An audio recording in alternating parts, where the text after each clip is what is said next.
we are once again.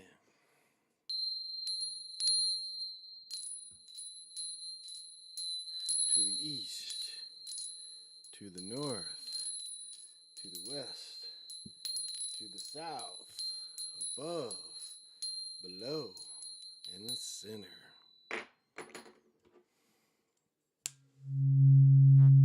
And I send out the sound of the perfect fifth.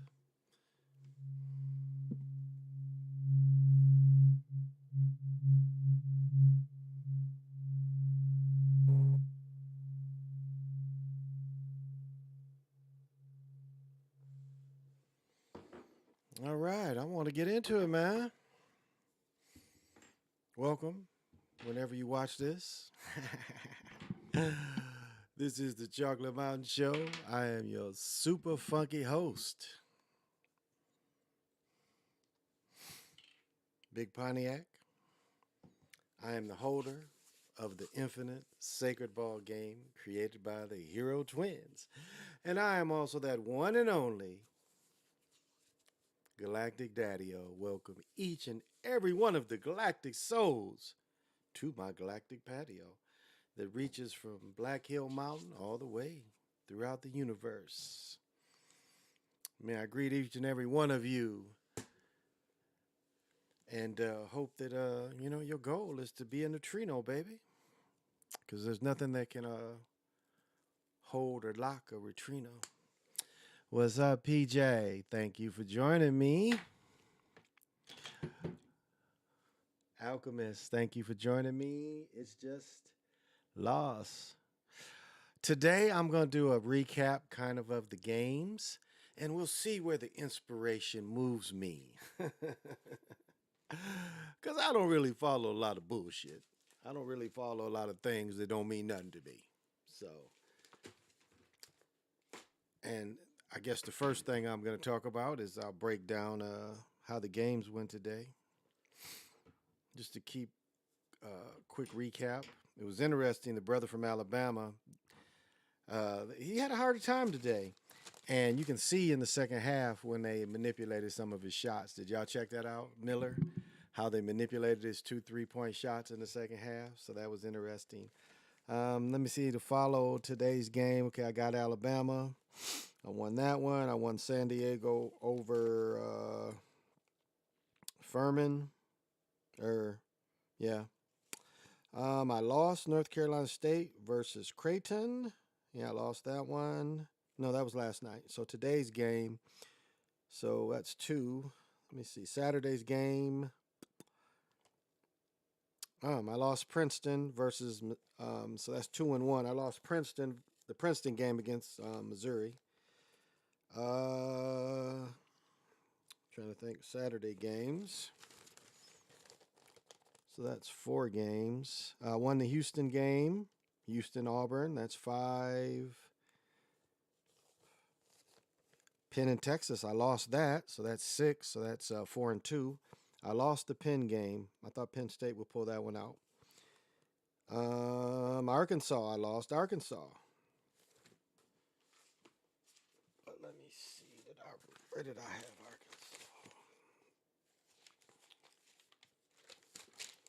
Oh, here's my other pen. I was looking for this. Wasn't surprised by Purdue. We saw they got the big fell out of Arizona, so I wasn't surprised. Saturday game. Saturday. Yeah, I lost that one. Arkansas. And it's funny. Last year, this time of year, I was in Arkansas when Arkansas was in it last year. The only Saturday game is I did win UCLA, so that makes 7. So I went 5-2 today. 5-2 today, and we'll see what's going on tomorrow. Yeah. Kansas out of there. Yeah. Kansas was out of there.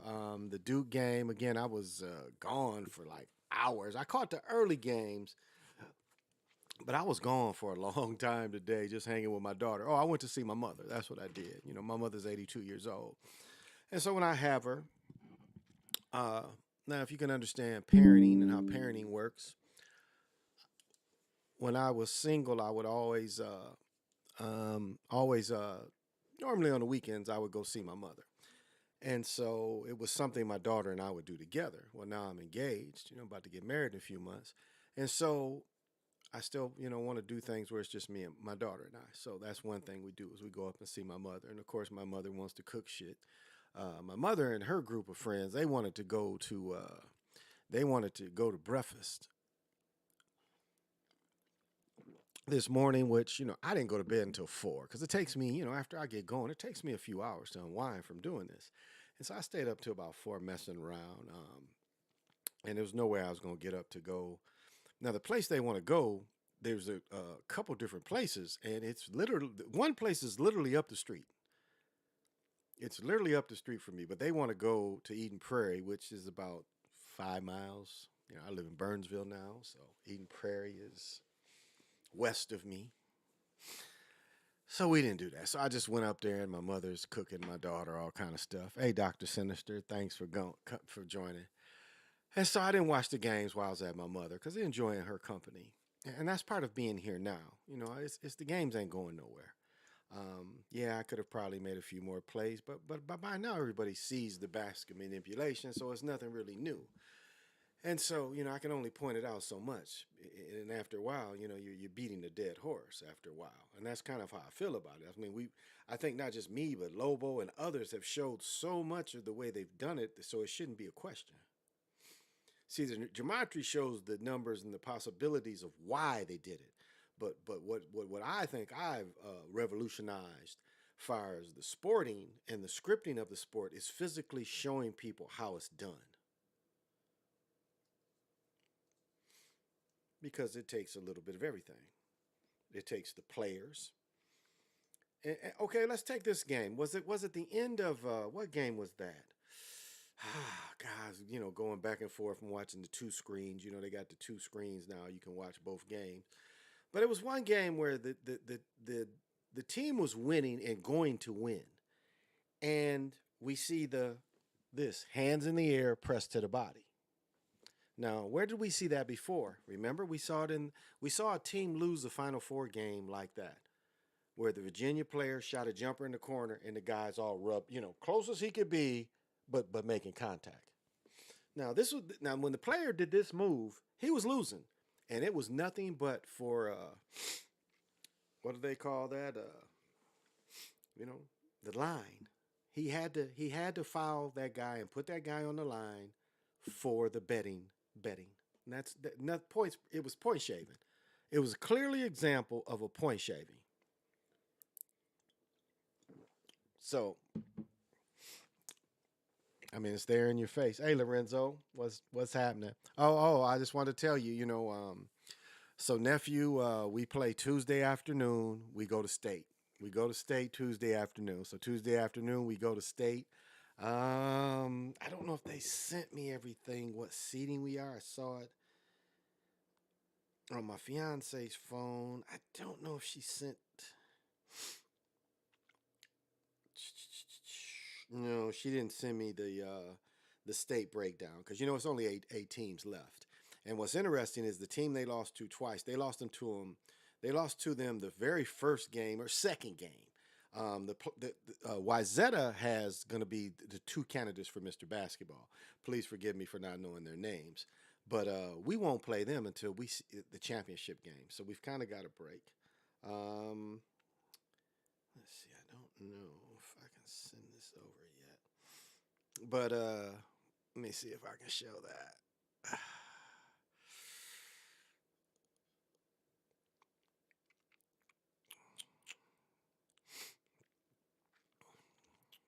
Too much light. But that's him cutting down the nets.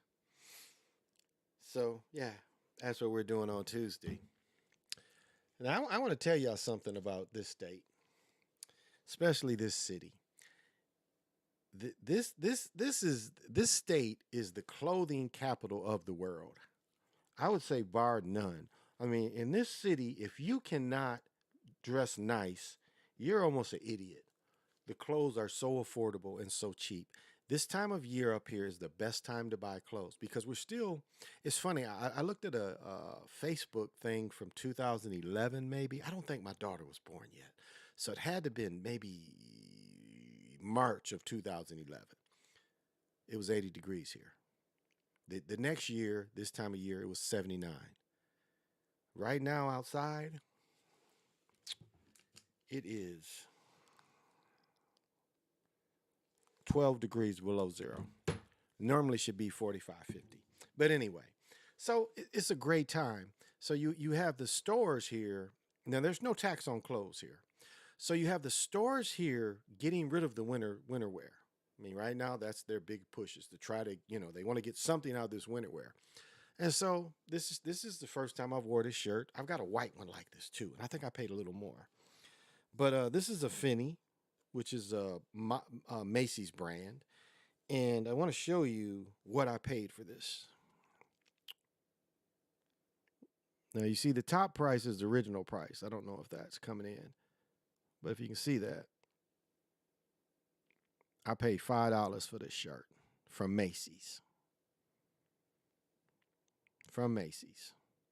This shirt was originally $60. When the Macy's at the Mall of America, the prices aren't quite as good, but up here, you're lame if you can't dress nice. I mean, it's just, and this is how, like right now, we're going on 6 months of winter up here. This is our 6th month of winter, and it's still winter in every way you look at it. It's winter. You go try to walk outside right now, you're going to need hat, gloves, and some boots because it's freaking cold. You think Joel won an MVP? I'll tell you what, Big Perkins helped him. Big Perkins helped him by showing the hypocrisy of pushing these Europeans. And so what Big Perk said might help Embiid. But again, Embiid is the enemy too because he's African. We don't need any of these foreigners here. There's nothing about any of these foreigners that is that special that they should have been brought here. Now, if anybody knows anything and been around American basketball long enough, you know it's somebody not playing because these foreigners came here. Now, Luka, again, Luka was handled from the time he was a child. And by the time he was 13, the NBA made sure he was in one of the top leagues. They moved him to play in one of the top leagues. So this is how they handle people. Ricky Rubio, we was talking about Ricky Rubio last night. He was handled the same way. He was handled almost identical to the way Luka's been handled. Now, I've said this before. There's something about Luka they don't really like. He ain't had any national commercials. Joker ain't had no national commercials. Dirk Nowitzki, 0 national commercials. So there's something about these people that they don't like. They want to put them out there to put butts in the seats, but nationally pushing these people, it doesn't appear that they do that. So,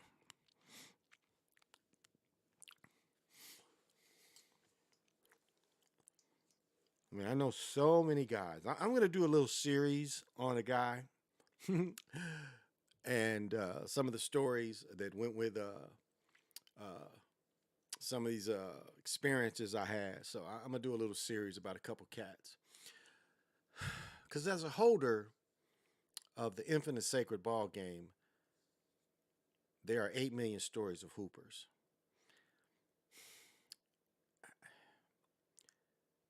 And like these hoopers that never really made it, but had exceptional skill at one point of their life.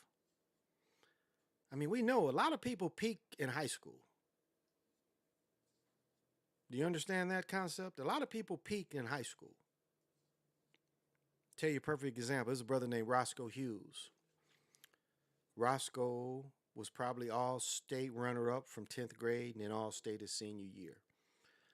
But Roscoe really never got any better. Now, he went to a couple of junior colleges, and I remember some of the early semi-pro leagues I played in. Roscoe was on the team, but he was on the bench. I think we were on the bench together because I was still hurt. I had tore my groin, so I was kind of still hurt. But I just wanted to be on a team just to kind of get back into it. But he's an example of a cat that peaked in high school. And he fell to what a lot of his generation fell to. I don't know if him and his woman, but I suspect his woman. He ended up marrying a girl that was one of my best friend's sisters. So, he was always in Kalamazoo. This cat was from Battle Creek. And yeah, he died early. And so does his woman. Both of them died early, and I'm sure it was from cocaine use. Now I can't be 100%, but I know both of them died early. Um, but he was a cat that peaked in high school, and there's a thousand other stories like that. Some people peak in college, and of course, you should peak enough where you become an adult and you start being a big earner. You should peak then as well. Tank Davis or Ryan Garcia? I got Tank. Yeah. Tank can take his punches. He can't take Tank's. And if Tank hits him solid and he don't stay away from it, he's going to have a hard time. Yeah, he ain't felt that. Well, what did Mike Tyson say to you? Everybody's got a plan until you get hit in your mouth, hit in your nose. But he's not going to be able to feel Tank's power at all. So, uh, better to peak in college. Absolutely. Absolutely. Absolutely. And then, what years in college do you want to peak? That's another thing. What year do you want to peak? That's what you got to look at the beginning of the season. Is like, is this a season that you can step into the next phase? So there's a lot of considerations. And see, college as a business is really going to boom these next few years. I mean, athletes are going to start staying 4 years again. Um, excuse me. Take the example of the young man I think out of New Jersey. He was only a 4-star quarterback, but he was going to go. He signed with Georgia Tech, and I don't know what the fuck this is. I ain't been smoking, but anyway, he was trying to get a 3-year deal, $14 million, 3 years. And just like if you guys follow anything about those twin girls who just transferred to Miami and the way they were going to get their money, the NCAA is trying to say it's illegal the way those twin girls got their money. That the boosters can't, interject and pay them all right. But what we're going to have is, because right now it was a cat they showed last season that I think he was in his 8th year of school. And this is going to become more common. As I've stated before, we're going to see almost the identical thing we saw after World War II. Because after World War II, we had a lot of veterans coming into these colleges and pro leagues. Look at Army. Look at how Army dominated after World War II. You had all these dudes, 25, 26, 27, that still had college eligibility. Look at the guys who won the Heisman from Army. But this is what you had. You had a lot of grown-ass men playing with these young cats. But we're going to see that again. We're going to see guys, and this is the beautiful thing because of the sufferers of CTE. One of my friends died 51. Well, he's probably 58, 59. But for the last 10 years, he suffered from CTE, Alzheimer's, all that. And we're going to see guys being able to go into college and getting their money in college. And again, you go in 3 years, you go in, sign a 3-year deal. You're going to stay there at least 3 years, $15 million, $5 million a year. For a football player, that's excellent. Now, everybody ain't going to get that, but I'm saying you're going to come out where with all that wear and tear in your body, you're going to come out financially prepared. And that's where it's going to go to. And that's why guys are going to start staying in schools. And the power is great that you can say, now, again, they're going to have to be contracts. If we're going to give you this $5 million every year, you got to stay here. So they're going to have to give up a little bit of power there. Now, they're going to have other players that say, okay, 1 year, we're going to give you $2 million. A lot of guys are going to go for that. Or we're going to give you 500, whatever it is. That's what it's going to turn into. And that's actually what's going on now. So, my uncle's son was projected to make the NFL who peaked in high school. He never made the NFL, but he's in the XFL now. Okay, still, that's great. He kept in shape. And I said this a couple weeks ago. I stayed in shape all year round because I hooped. So football would end, boom, right into hooping. But what I noticed was, like, when I was 31, 32, when I first came here to Minneapolis, like 94. So 94, I must have been 33. And I'm not trying to throw no numbers out there. But anyway, I started meeting brothers that was going to Canada, still going to NFL Europe. And you could see where it turned into, if you wanted to play football, you literally had to stay in shape all year. And I would say I started seeing the athletes in 94. Cats that really wanted to keep playing football had to stay in shape all year round. And it's a different in shape than basketball. Basketball players can kind of get out of that, running up and down. Not football dudes. And now with these different leagues overlapping into the other leagues, it's going to be some dudes play all year round. Just the opportunity's going to be there. So,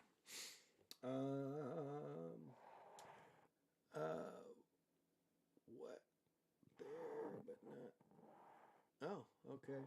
Alchemist Chaos. What's happening? Andrew Wiggins is wild. I don't know you ever be the same mentally after this. Yeah, I didn't really get into. Yeah, I didn't really follow his story too much because I didn't really care, even though I like him. But um, the other guy, I would say that mentally, that Golden State and the NBA is fucking with was what is his name? The guy out of Memphis, Wiseman, is that his name? I think what you saying Andrew Wiggins. I think what they did to him before they traded him to Detroit, what they did to him was far worse. Sending him on the bench, not getting him minutes on a team that's not winning, and not giving him the minutes, and he's the number one pick. Sending him up and down to the G League, saying, "Oh, well, he needs more touches down there." I mean, that's just bullshit of them fucking somebody around. So, listening from the road. Hey, K. Oh, there's my homeboy, Nick Taylor. What's happening? Man, I listened. Oh, yeah, your other stuff. I mean, you've had such helpful stuff, and this the way they do us and just take our stuff. Yeah. What chance do you?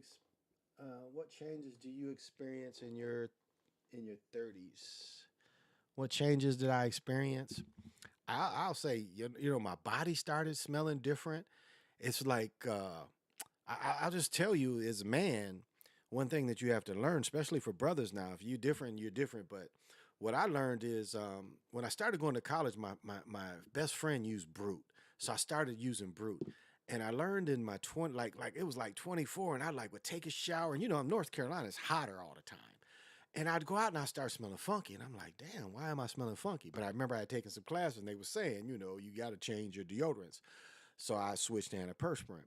And I found out most melanated people need antiperspirant more than deodorant because deodorant just doesn't seem to work. And as I said, when we used to do midnight leagues, that we had gangs of brothers who would smell and didn't understand. And then we started telling them this is something that will help you. And the brothers would come in, smelling better. But it was just like they had never been taught that. Now, I ain't saying this for everybody, but that seems to be the consensus that I found. So, in my 30s, now you got to think again, is like when I was 29, 30, I had just got out of the police academy.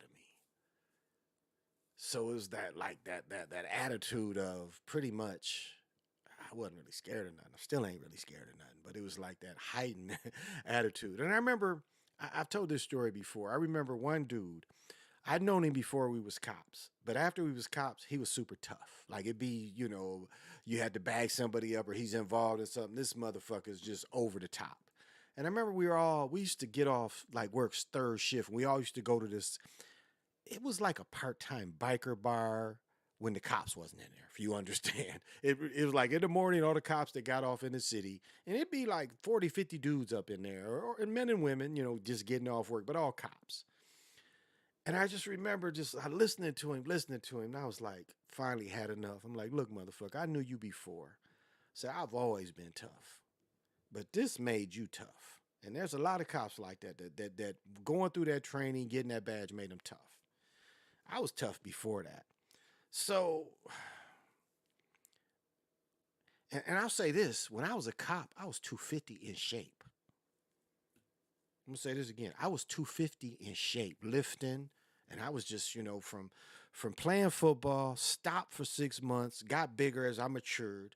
As I said the story, if you watched the NFL, I forget what it's called, but a dude was saying about receivers and how when you quit being a receiver in college or any level, when you quit being a receiver, you figure like me from the time for 3 years, I just ran miles all day. And so when you quit doing that, you gain weight. And so when I was a cop, I was 250 solid in shape. in shape. Hooped all the time at 250, in shape.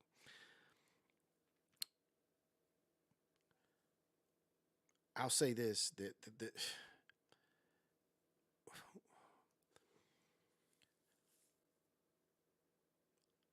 how do I want to say this and not really in my 30s, the money was so like in the going into the 90s, the money still was pretty good. It wasn't good as mid 80s until late 80s money, but the money was still good. If you knew really if you was kind of dedicated, you could still go out there and get it. And I guess as I got into my 30s, the hustles became different. So it wasn't just, trying to hustle some rocks or some powder or even some weed. It was like we was hustling phones, turning phones on, stealing, cloning phones. I mean, the hustles became different. And so I guess that was the biggest thing as I got into my 30s. And again, I had my first child at 27, 28. So I didn't have another child until I was 35. So, that period it was more and it really got into to playing semi-pro basketball. I remember buying the little let me see.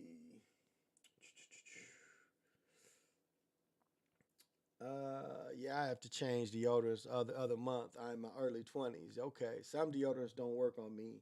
I remember buying the little travel ones to find out which one my body could tolerate.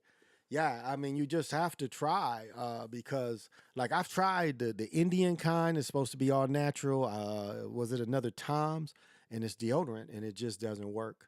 And yes, aluminum is in antiperspirant, but it seems to work, and it seems not to make you smell because your skin and your body can turn sour. And so I mean, maybe somebody can help, but it just doesn't seem like your skin becomes healthy if it's sour smelling like that.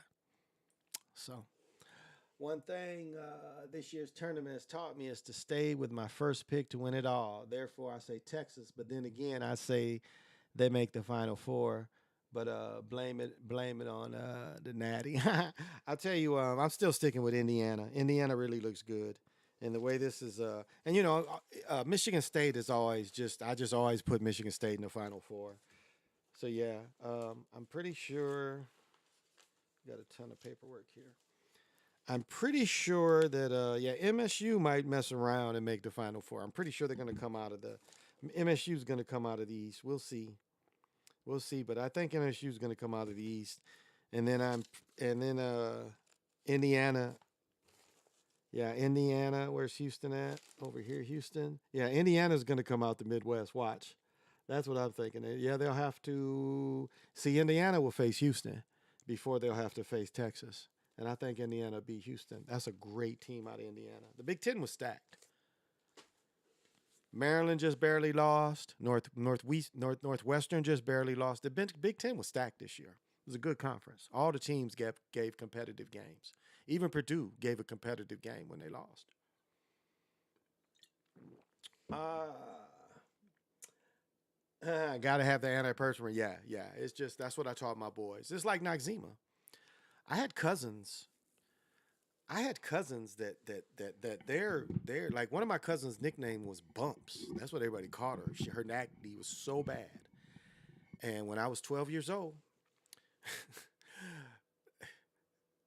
and I'll tell what I started doing. When I was 12 years old, I had a black and white TV that I ended up taking it to college, but it was an old big ass black and white TV. It was at least this black and white TV was a good 20 inches, if not bigger. And I would carry it in the bathroom and I would run hot water and just sit in the bathroom.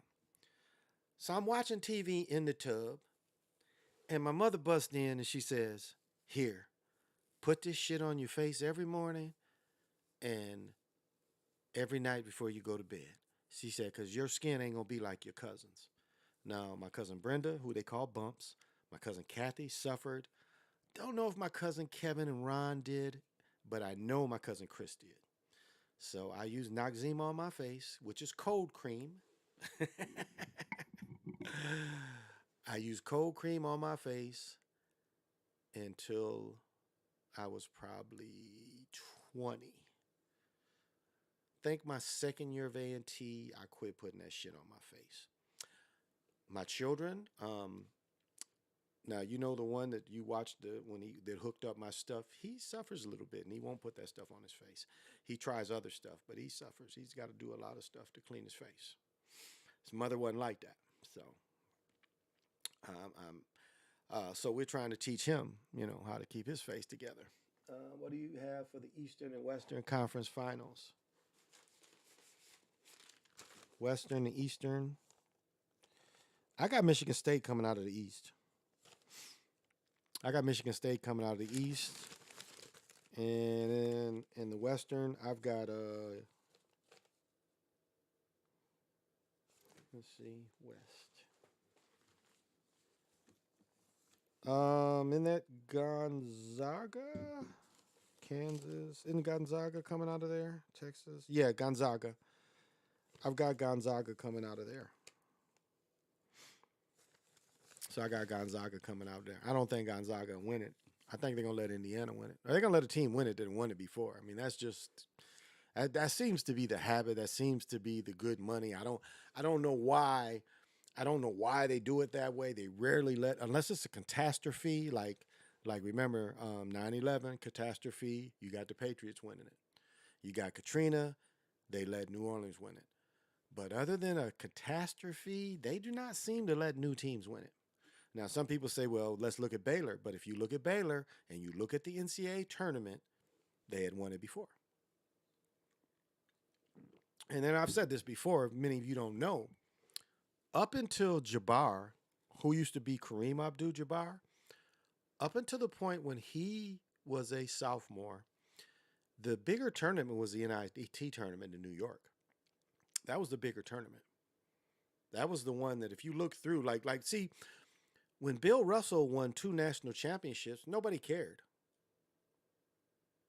The highlight was who won the NIT that year. I had a book. One of my friends went to UCLA. They had a thing for John Wooden. I think John Wooden was like his 50th year involved with the school or something. And they went back on all his teams. And it showed me the history of the NCAA. And it was like, the NCAA was like from the 40s. But if you follow the NIT and you get these old basketball books, and a prime example of somebody that got the top pick of the NBA was Jalen Rose daddy, Jimmy Walker. In 1967, Jimmy Walker turned out the NIT. I think he went right to the Pistons, if I remember right. I could be wrong with that. But it was the NIT. And you get these old books, and that's what it was. It was the NIT that was the highlight. And then when Kareem came, even with Will Chamberlain in the 60s. Now, his was different because it was Wilt, and he went triple overtime, lost to North Carolina, I think.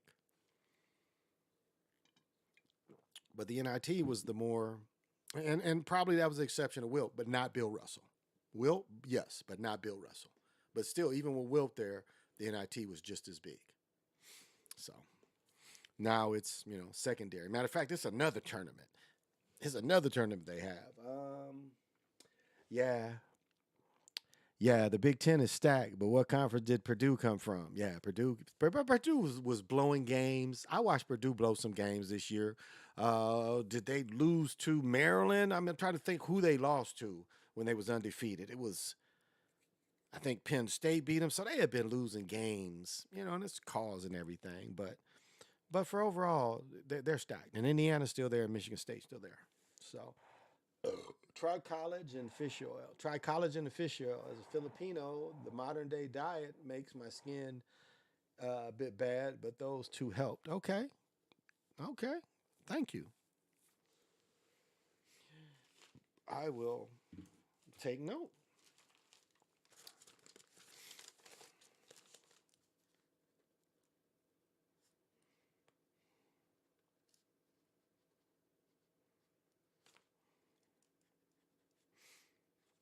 Oh, it's so funny. It's so funny. So as I said, last night went to the gym, and the gym is jam packed. Okay, and it's funny seeing how people dress. This is kind of a lot of people and stuff. And my son's mother's guy was selling these fake Jordan outfits. They gave my son one, the son that you see on here. They gave him one, and it's obvious that this stuff is fake Jordan. NBA switched the script, and but it's funny when you're in public and you see people wearing this stuff out. It's like, come on now, you knew a lot of people was gonna be here. You wearing this fake Jordan stuff, so it's kind of funny. It's like, oh, okay, so you didn't come prepared. And I don't know, parents. It's a and I might have mentioned this last night, but I'm gonna mention this again. What is it that children have against winter coats? I just don't get that. To see all these children, and I mean, there were hundreds of children at the game, hundreds, and I would say almost all of them did not have coats on. Did not have coats on. It was like 7, 8 degrees above zero to walk from the car to the gym. Again, ain't none of these people gonna be stranded and out. But still, damn, for that little walk, I wanted to have a coat on. So I don't know if any of y'all in these other states see this, but my other two children, same way. My other two children. My child at 6'8", the one that y'all, if you watch when we set all this up, he just started wearing a coat. But his grandfather was the same way. That man was a man I only saw wear a coat one time in the 20-some years I lived around him. So, hey, Big Pontiac, I ain't caught alive in a while. I hope you and the family as well. Yeah, thank you, Mr. Shock. You know, trying to get back into it, man. Trying to get back into it. I got a lot to say and want to say it in the right way. Baylor won it in 21 160 Texas Western. El Paso, before they won it, Texas Western was the last team from Texas to win it in the men. That is. I think if you look up Lorenzo, I want to say Baylor won it in the 40s or early 50s, is what I thought. That Baylor won it in the early 40s. Look that up for me because I thought Baylor won it in the early 40s because I don't think that was the first time they won it. When Baylor won it, I don't think that was the first time they won it. See, that was 66. But if I remember when I looked it up last year, Baylor won it in the 40s or 50s. Because I kind of, let me think, let's say Texas Western. The year before was Loyola. Coming from Oscar Robertson. He didn't win it, but Cincinnati won it the next year. Jerry Lucas, Cincinnati, 62, 63. Yeah, somewhere in the 50s. I caught that Baylor had won it before. Pretty sure of that. Hey, Liquid Fire, thank you for joining. It's just, what do you think about the Jay Moran situation? My old user was, but I changed it. Oh, okay. Fast, okay. Stack 2, matter of fact, the last 12 national championships came out of 12. The last 3 championship games featured Big 12 teams. That it did. Because when they was here, Texas Tech was in it. Morant is acting a role. It was a role. Lobo said it right. They gave him his shoe, and now there's the shaming with coming with the shoe. It's the shaming. So that's kind of how they do their script. They want to raise you high, and then they shame you to make you low. So that's all that is he's going through this shaming period. And what was my old motto for the people that have listened to me for some years? It's better to get shamed than to be killed. So if to miss 8 games and this little bit of shaming and, some counseling, it's better to be shamed than to be killed. So that's it. I ain't really, that's it. That's how you got to look at it. It's not real. I mean, there's no element of that that's really real that merited anything. I mean, the police tried to tell you it ain't real. There's nothing we can do to him, but yet the NBA felt there's something, they had to do something. Why? What did he do? Who did he threaten? Who did he brandish? It's against the law to brandish. Who did he brandish? In the video? How do you know it's real? How do you know it wasn't a prop? They said he didn't transport it. So I just like, why give this any of your energy? That's the way you got to look at it. Why are you giving it any energy? Don't give it any energy. Fuck him. That's it. Fuck him. Because he's playing a part. He resting, getting healthy. One thing you have to understand about dudes 6'2", 6'3" is they get hurt. They take a beating. Iverson took a beating. So he's resting. He's resting up. High flyers like him, they take a physical beating. Where eventually you have to adapt your game. I mean, because eventually some of the athleticism goes away, but not right now. It ain't. He can do it all.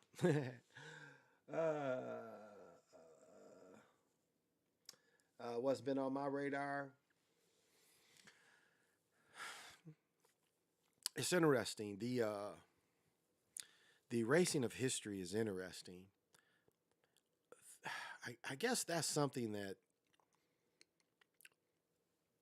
mm, your runners up in 48. The only time they won it was in 20. Oh, okay. Well, thank you, Lorenzo. I was wrong. Thank you. I thought I read that they had won it before. Runners up in 48. Okay, then I was wrong. Thank you for looking that up, though. I appreciate it. I appreciate it. So that's probably what I found, that they was in the championship game, and I didn't read that they lost. Okay, thank you for showing that. Gosh, I think Baylor lost to Kentucky. Okay, in the 48 they lost. Okay, and that's probably what I read, that they was in the 48 finals. I probably didn't read if they won or lost.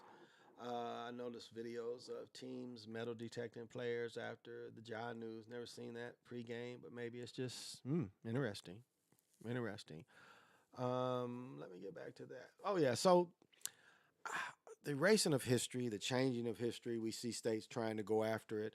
We see fear programs trying to go after people in the South, thinking that things are going to change tremendously. I mean, it's like that. Those kind of things I look at and wonder how people are so concerned about them.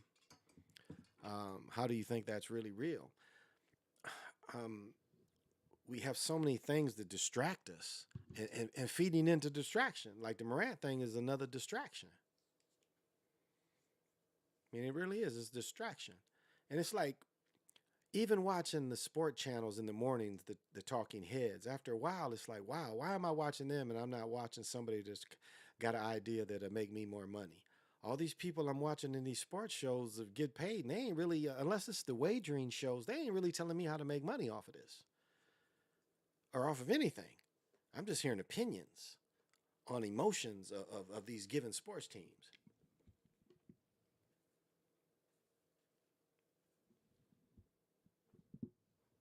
I kind of like that shit. That shit kind of bleaked off an hour. So that's what a lot of it is. So I guess my concern is know the history and know the reality, and know what these programs are, and know what to put your energy into and what to put your energy not into. I guess that's the most of it. Um, the talking heads is the feds. I don't think so. I don't think his energy is. I think the whole play with him is to keep him healthy enough to play with his son. As I mentioned many times over the years, uh, his son he's gonna play with his son. There's no doubt about that. And so it's like it's certain injuries. Like if you injure your hand and you playing football, or even your forearm or something, you pretty much you ain't really hurt that bad. And I know your feet and stuff, but sometimes even the sprained ankles ain't that bad to come back from. So it's a way to rest. How far are they gonna push them this year? It doesn't seem far. I didn't bring any gum up here. It doesn't seem far. So I don't know. I think his neck they're keeping him healthy to play with his son, keeping him out so he can play with his son. In some kind of way, miracle way, he gonna play with his son. It looks like. So I don't know. I just, as I've said, it seems like they keep these players around long just because they're the best at the script. That's what I think. Shoulders all jacked up looking. That's what I think. You can't erase history but can correct it. Does that make sense? Mm, you can erase history. Yeah, you can erase history because there are things that can happen now that reverberate back through time, and that's how some people. That's how some people came to realize, and they had to name it. See that's when you know is when they want to control it. They want to name something like that. But things happen, and people do things now that does change the past. And how do we know this true? We know this is true is because we can look at all the 9/11 references. They say, hey, it was back then, back then, back then, back then. But if it didn't mean anything back then, was it really real? So do you understand? When you saw it back then, it didn't mean anything. But then they say, well, so this thing reverberates back through time, and it does change things because time is overlapped over each other. It's a line to go back and forth, and so yeah, you can't. The race. See, quantum is the first to really say this. The evil is not evil, but the wicked is the change. The wicked is the change, and so what erases history is things reverberate that happen now so deeply through space time that it erases things by changing things. And so, when like Back to the Future, when the people started being erased. Remember the pictures? They were starting to go away in the pictures. That's really kind of how the idea is. You can do enough now that it affects this so much.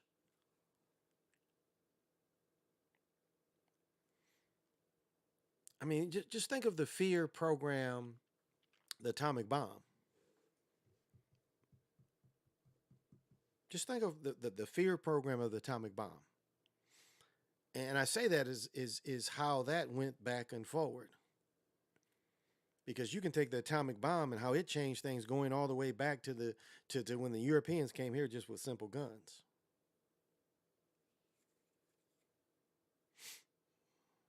And how basically it was the same technology, same type of magic.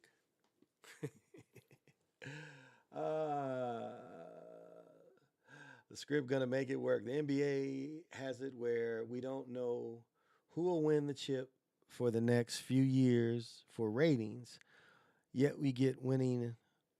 Who y'all got winning? I don't really know. I have to really look at pro again and see how all this plays out so far. Yeah, I'm gonna look at that a little bit before I'll say now. Time has scars. Yeah, yeah.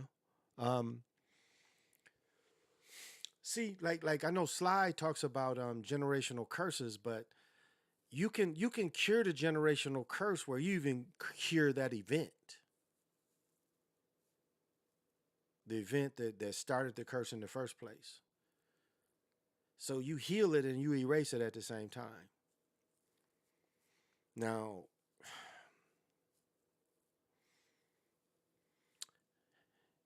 and you can't erase everything because there's impact no matter what it was. There was still an impact there. So it's like the act and the deed did not get erased, but the impact. Okay, I'll change it. So the impact of the event changes to a more positive, or it was like it ended there. It ended there. I guess that's the better way to say it.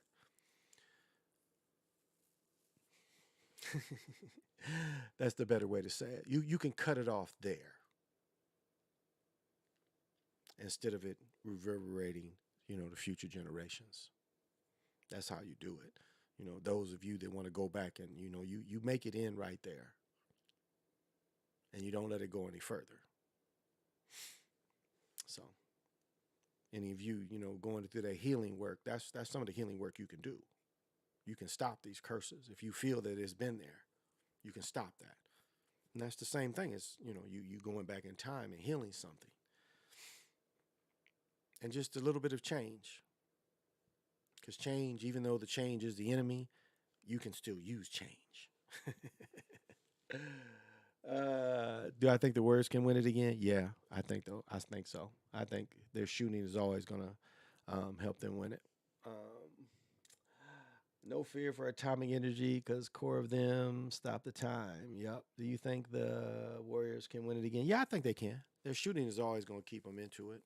As Jeffrey has sent me the note and he commented last night, Monticello, which is only about 50 miles from here, is where a nuclear plant is. And it's funny, my fiance grew up here lived here all her life and didn't even know it was a nuclear plant up there. I think my uncle works at a nuclear plant in Michigan if he hasn't retired. I don't know if my uncle's retired or not. He's close to 67, 68, but he's worked at the nuclear plant forever. That's is it Saugatuck, Michigan? It's a nuclear plant in Michigan. I remember when I was in fifth grade, and I've told this story before. When I was in fifth grade, we went to the nuclear plant for the first time. It was probably built 70, 71, 72. So I probably went 73, 74. And they had a watch with a TV on it back then.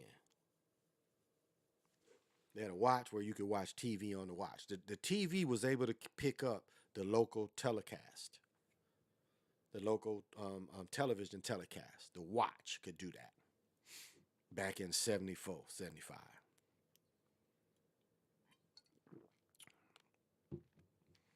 So some of this shit they've had forever, and they don't release it.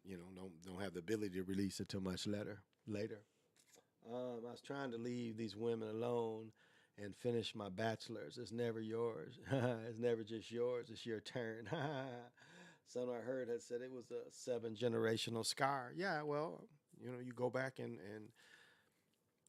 you go back and see where it started and see what kept feeding it, because it's always something that feeds it. So you go back to that. Because I'll say this, and I'm gonna show you how things work. Because after my nephew's game last night, because this is where you understand gematria. Because there was a certain point where the gematria hit, and I was like, oh shit, these niggas won.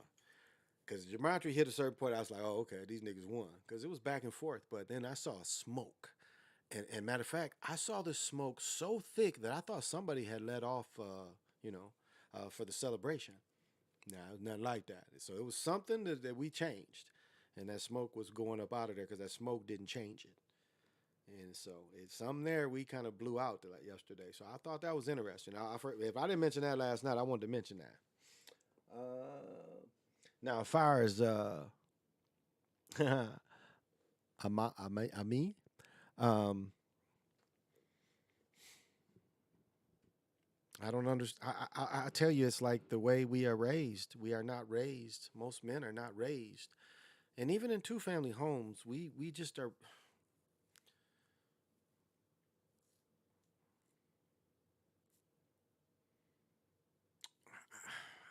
How do we? How can I say this? Because I can say from every kind of um, dudes with men in their house, every kind that the desire to have when you're young, to have a lot of women.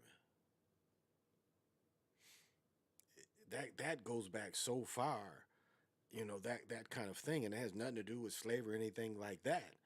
It just goes back into, I don't know.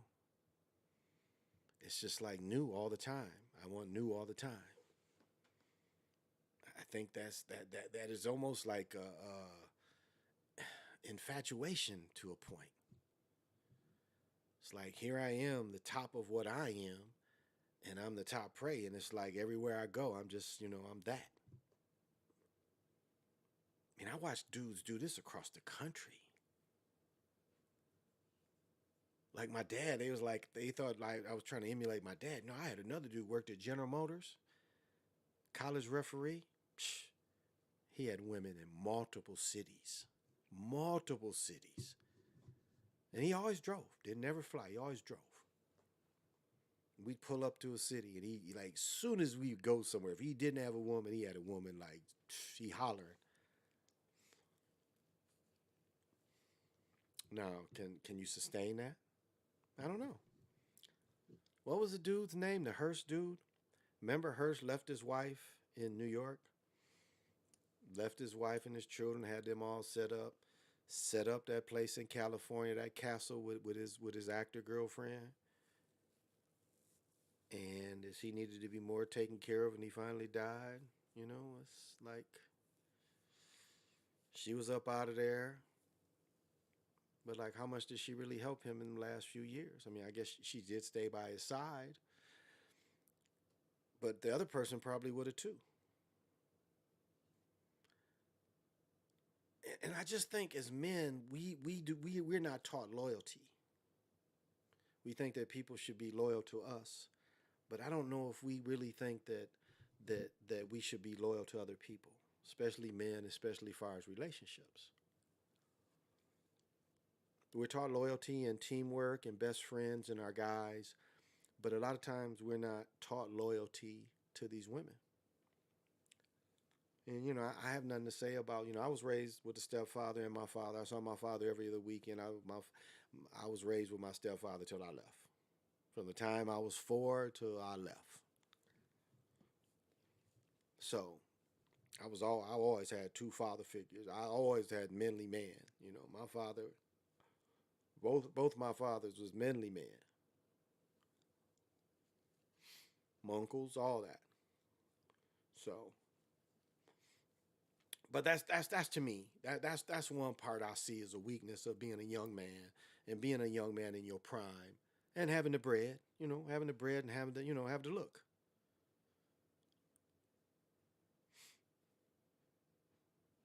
The look, the confidence, because that's what it is. It's just the look and the confidence.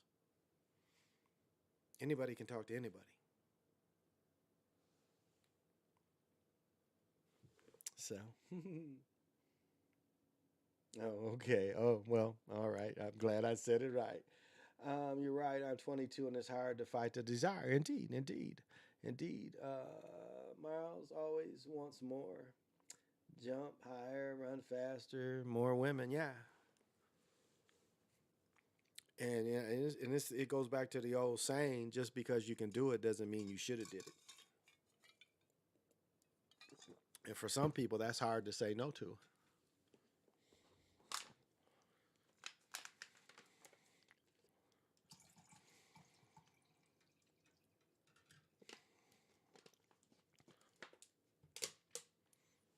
And it's like investing in things. Uh, it's like you could be learning more how to invest things that will be that last you for a lifetime, and get these relationships that that that everybody should be in the mindset of investing in each other. And that is what marriage is. You're investing in each other. But I mean, that's really what life is about. You start finding people that you really want to invest life in, times in. That's what it is. And so that's what you have to learn at a young age. I mean, do you want to lay up with this person she's not investing in anything other than making you comfortable? Is that enough for you? I mean, shit, even in your 20s, that should not be enough. I mean, it is just like what are you how are we when we like when you sit there and spend time with someone, what are you talking about?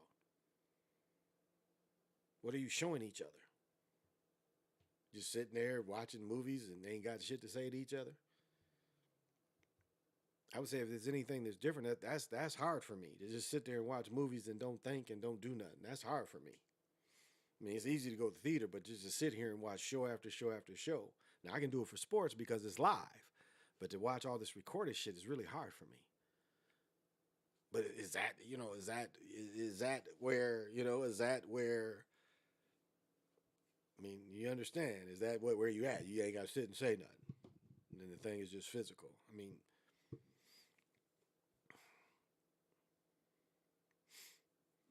so. Oh yeah, I don't mind giving commercials. This is the best beer by far. I like these brown ales, and they'll sell this all year round. Because sometimes, the better brown ales, they'll quit selling them in the fall. But this one they sold all year. So yeah, this is out of Wisconsin, ain't it?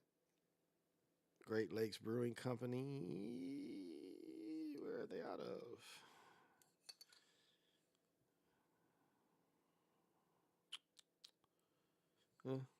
I know, but I can't see. But yeah, this is the amber brown ale.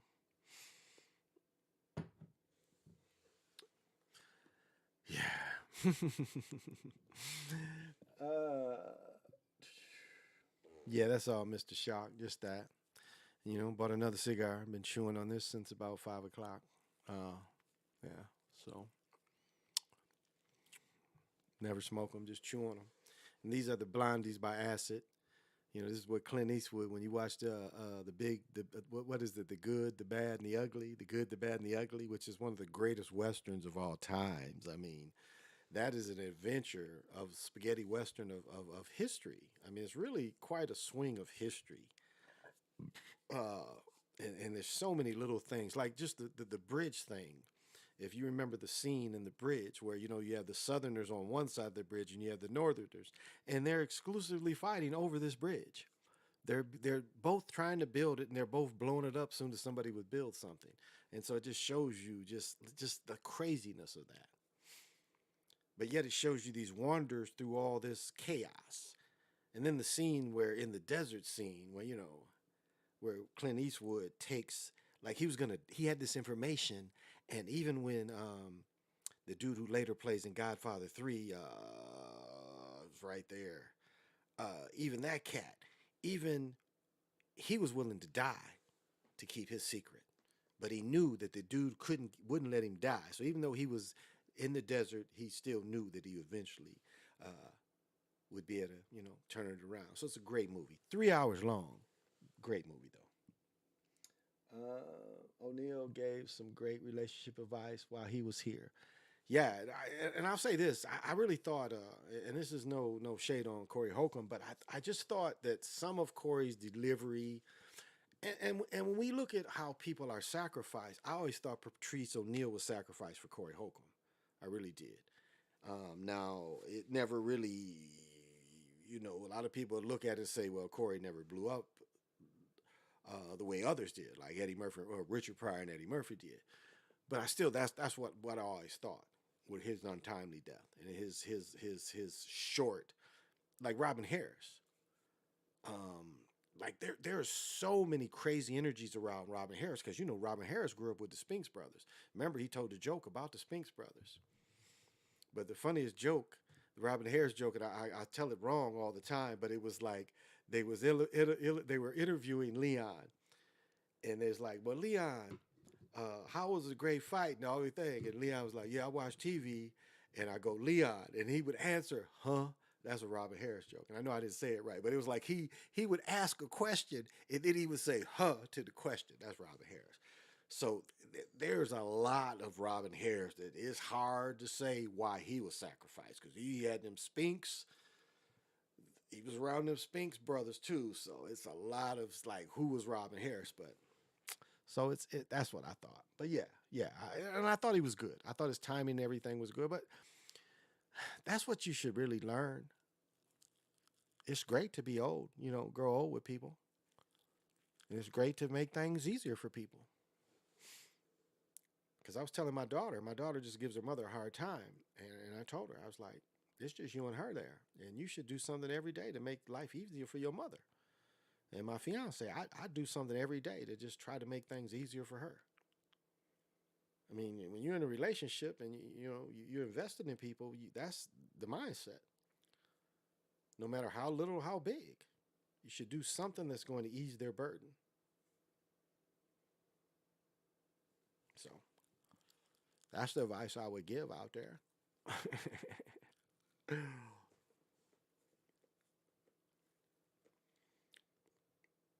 Because it's hard enough just to be human. It's hard enough to open your eyes and you have all this. You got to look outside. Like my mother. My mother lives like on a beautiful, she can see the skyline of Minneapolis, but she lives near traffic. And it's like that constant sound of traffic. And I remember when I lived in Greensboro, we lived right off a highway. We lived right off campus, and there's a major highway. I forget Lee Street. I'm pretty sure I lived on one part of Lee Street. I can't tell you what north, south, east, west. I don't remember. But I lived on Lee Street, which is probably this. The campus has probably bought all this. It probably don't exist where I used to live. But anyway, we lived above the highway. The interchange. And when they first, when what was the cordless phones came out with the antennas, I had to like go in the bathroom because I couldn't hear people. And people couldn't hear me. They could hear all the noise because down south, in North Carolina, windows open all the time. I didn't have the window units or any of that. It was just window open with fans. And so it was so loud. And I was sitting there with my mother, and it's so loud. It's just interesting. So, but she loves it. The view is everything. The windows, it's great. So it gives her, yeah, it gives her a peace of mind. It gives her a peace of mind. And that's what it should do. It should give you, you know, your home, the way you set up everything. Um, yeah, the way you set up everything is should have some consciousness to it. And I've said this many, many times. If it's something around you that doesn't serve you and you got a funny feeling about it, no matter how much you paid for it, what it is, get rid of it. Car, no matter what it is. If it's little things that's showing you shouldn't deal with it, try to move out of it. If it's a picture, something, anything in your house makes you feel, get rid of it. And that's why, you know, a lot of people get on people for buying knickknacks. But if there's something that you pass and it makes you feel some kind of way, it could be enchanted, yeah. That's a possibility. But on the other possibility, it might just be something positive. I mean, I had a picture of this witch in my room for years just because her smile made me feel better. Now, it didn't take away the fact that the chick is a witch. See, I didn't call her a bitch because she likes being called a bitch, so I ain't gonna call her a bitch. But she likes the fact that, you know, it didn't take away the fact that she's a witch. And I think negatively intentioned to me for some reason. Didn't take that away. But still, the fact that it was a calming to it, nevertheless.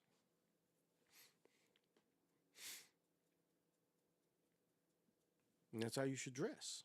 That's how you should present yourself to the world. I mean, every day, at your best. I'm not saying there ain't times where we down in the mud and we got to move around, but for the most part, move out of your house as a Super Saiyan.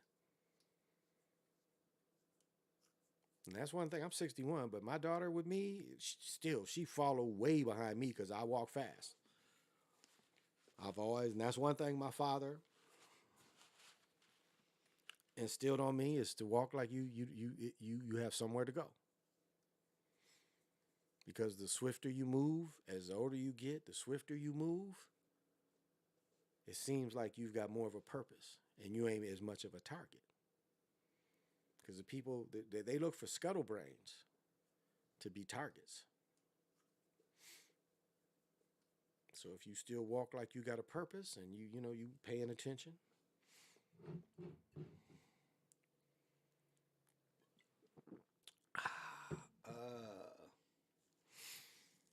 So, and just, I mean, life is such a tuning, you know? Tuning is the thing.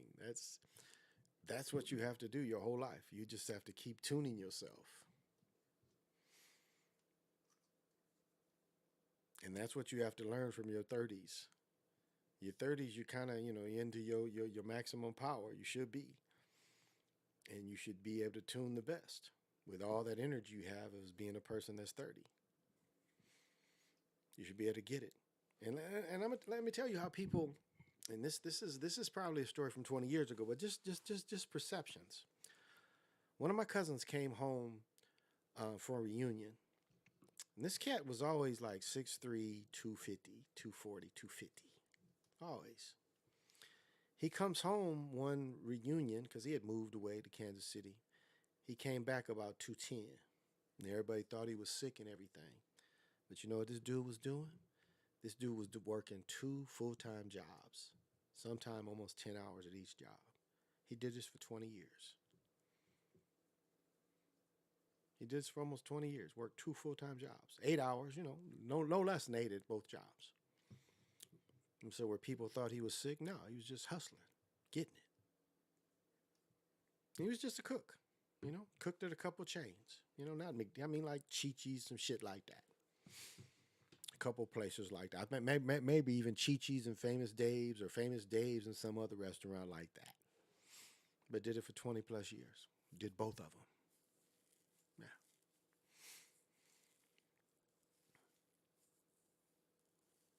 And didn't have to. He had custody of both his children. He was a case where one of his children was born in prison. And if there's a father out there, the father go to prison, go get the baby. His son Eric was born in prison because his woman had went to prison. Went into prison, got his baby, flew him back to Missouri, raised his son by himself. They had two children, raised them both by himself.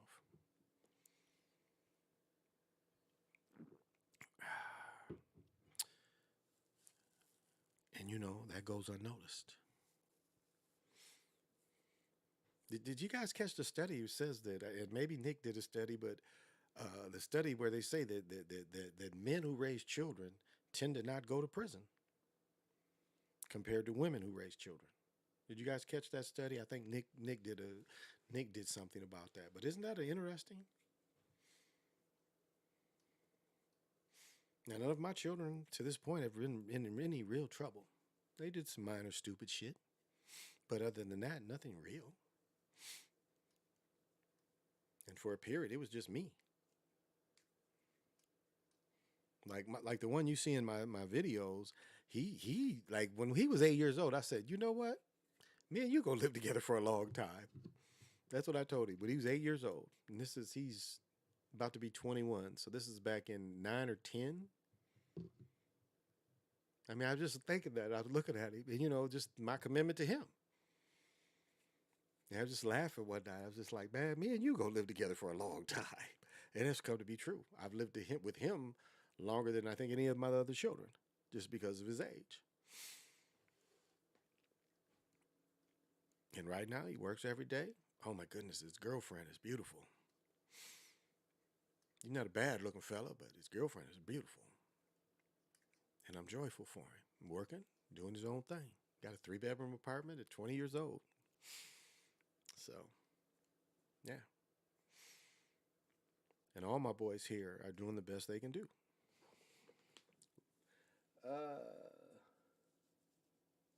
Oh, you been out here? Yeah. Oh, you from Iowa? Oh, okay. It's easy for you to come up here. It's easy for you to come here. I always felt that after Robin Harris died, Bernie Mac came in. It's like, I guess I had never thought of that.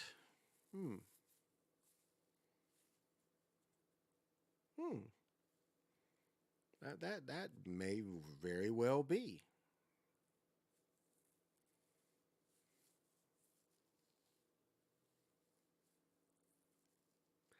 I would say Robin Harris' delivery was quicker, command a little better. But yeah. Because if you look at Bernie Mac's first performance in New York, it was about command. If you really understand comedy, it was like commanding comedy. Like when he's saying, I ain't scared of y'all. You see he wanted command. And then he got command from just saying that phrase over and over again. I would say Robin Harris it's just his jokes kept people on the edge. It was like you really was listening to what he was going to say next. It was that kind of command. Especially, this stuff is new. It was more of that. So, but yeah, that's a good point. Thank you for bringing that up. I appreciate that, Lorenzo. That was good. That was good. That's why I'm sorry I had to pause because I was like trying to, just see them both. Oh, yeah. That's where it took me. So, yeah. And yes, indeed. Nah, Robin Harris was from St. Louis. He was from St. Louis. He was from St. Louis with, I was saying, the Spinks brothers. That's why he tells the Spinks brothers jokes. That Hey Leon shit is just, you got to look that up. When he's telling that Leon Spinks joke, he's talking about all of the class. But that interview is shit. Hey Leon, huh? It is some shit like, they'd be like trying to talk to me and it'd be like, hey Leon, and he'd answer his question, huh? That's a classic. Like when Corey Holcomb says, you remember comedians' jokes, that is Robin Harris's. Like, I know most people say Bebe Kids stuff, they remember that. But that Leon shit is still, that's some good shit. That Hey Leon, huh? That is some good shit. So. Man. I might have to go take a pee break. How long am I going? Oh, hour and 15 minutes. Yeah, you're going to have to give me about 3 minutes to go pee. I'm drinking a lot of beer. So, give me about 3. I wonder if the phone is connected.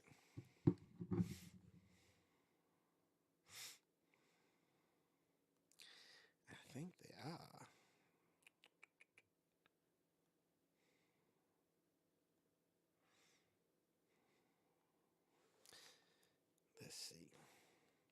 Y'all know I'm real slow.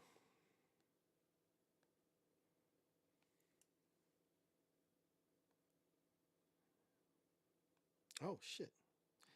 Yes. Oh, it is. All right. All right. I can do this.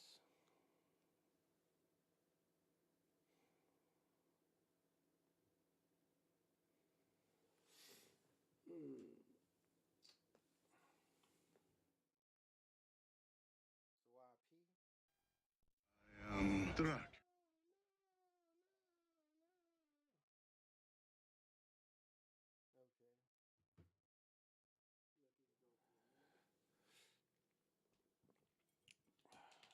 Coats on, especially girls. They didn't have coats on. So my daughter with a sweatshirt on, and what do they call those little sandals with the cork like Birkin, or what are they called? The cork sandals. She had a pair of them on. I'm like, my goodness. To each his own. To each his own. To each his own. Having no coat in 8 degrees weather is just crazy. I'm telling you. You know, now I've got this big hat on. I've got my parka, not just my winter coats. I've got my parka to go down to my knees. That's how cold it is. Shit, I had to get gas today. And I didn't wear that white parka because I'm not getting gas in that white parka, but I know I wore another one. Ah.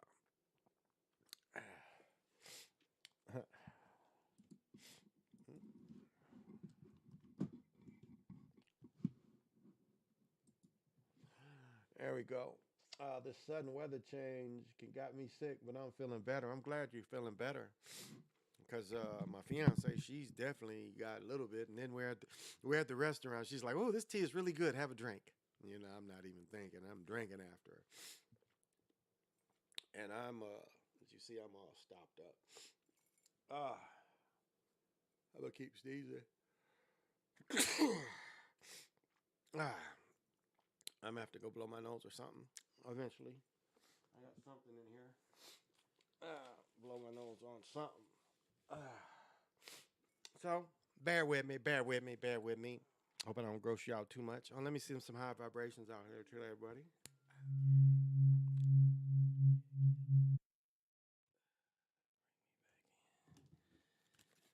Whew, sorry about that. You know how old men are. Something's off. How old men are. Sorry about that. Both loud and abusive comedy. Both turned a routine about badass children into something more. Robert turned into a movie. Bernard turned into a TV show. That is a great point. I'm gonna read that again. Yep. Both turned. Both turned. Yeah. I'm gonna read that again. Both black as hell, loud, abusive comedy. Both turned a comedy routine about badass children into something more. Robert turned his into a movie. Bernie turned it into a show. Great work, bro. Lorenzo, great work. You're right. Duke lost. I still love him. Duke won the ACC championship. That's good for the new coach to get experience. Yeah, I'm glad Iowa State lost. Oh, that's funny. That's funny. Bernie Mac of Chicago talking about St. Louis as Cedric and the Entertainer. No, no, no, no, no, no. I'm pretty sure. I'm pretty sure that Robin Harris was St. Louis too, because in his comedy he talks about going to school with him. So, I mean, maybe at some point, but at some point he lived in St. Louis because he grew up with them Spinks brothers, and that I do know about Robin Harris, because that joke he said talks about it in school, but he knew them niggas. He knew them niggas too. No way the new coach would win his first year. That's a good point. Baking soda. What's that about? Water. Do what with apple? Mm, yeah, very abrasive. Does he need to be taken care of? I think you guys can take care of it. Looks like Devontae. You guys need to take care of her. That Devontae. Uh, guess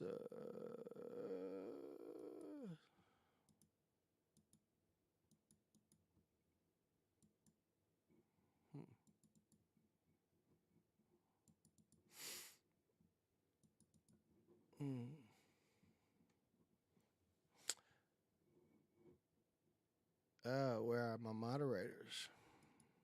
Whoops. Refresh chat. Okay. It seems like we have a troll out there. Now, there's a couple of moderators in here. You guys should take care of the trolls for me, if you don't mind. Because I think that's what we have here. I know some of y'all watching. So, y'all can help me out with that. But yeah, so that's a great comparison and a great breakdown. I was just listening to I think they was talking about Eddie Murphy, and Eddie Murphy saying, at the point of Eddie Murphy with Sanford and Son, that Eddie Murphy was at the same age that Red Fox was. And if you look at the health of Red Fox compared to the health of Eddie Murphy, and just the way you even look at Red Fox, a lifetime smoker, probably didn't eat great, was on the chitlin circuit for years and years, and just the difference of health of an entertainer like Eddie Murphy that has had, understanding of how to take care of yourself compared to that other generation. The other generation that, cigarettes. That's why I was saying I went to this bad movie a couple of weeks ago that was like based on Noir, the 30s, that Marlowe character, that Marlowe detective. And cigarettes was like the second thing from breathing almost. I mean, the movie starts off in the first scene where the guy lights a cigarette and then somebody comes to talk to him. The first thing he does is offer a drink and a cigarette. And this is during, it appears like the 30s. So that generation was bombarded with something that, obviously had a great effect on a lot of people's health.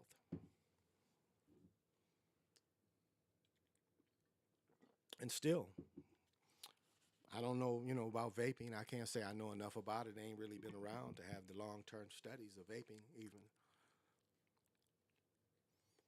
But anything that's sweet, is going to entice young people. So for anyone to say that vaping isn't targeted at young is, they're ignorant. Hell, my daughter's talking about 8th graders vaping in the school. My daughter's 11. You talking about 13-year-olds. And I've met and known 13-year-olds, 11-year-olds, 12-year-olds. I say 12 is probably the youngest child I saw. But, people's brothers around.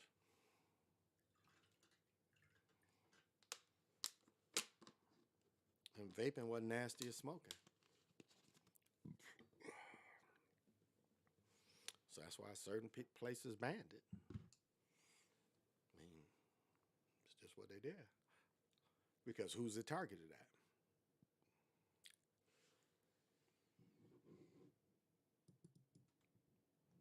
There we go. Oh, it says Robin Harris from Chicago too. Okay. Okay.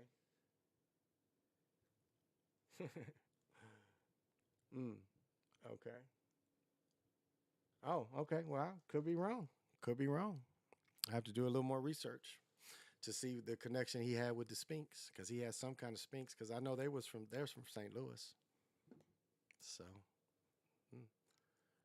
could be wrong of the time periods where they ran into each other.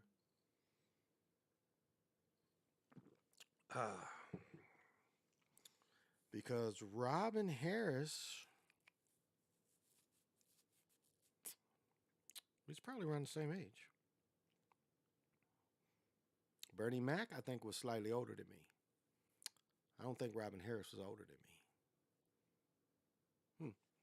You have to look that up to see if Robin Harris was older than me. I don't think he was. I think Bernie Mac was a little older than me, like maybe 3-4 years.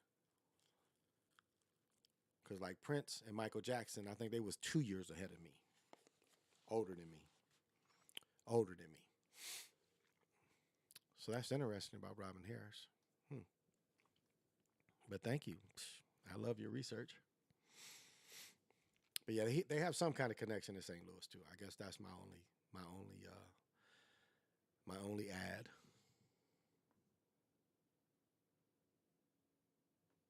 Okay.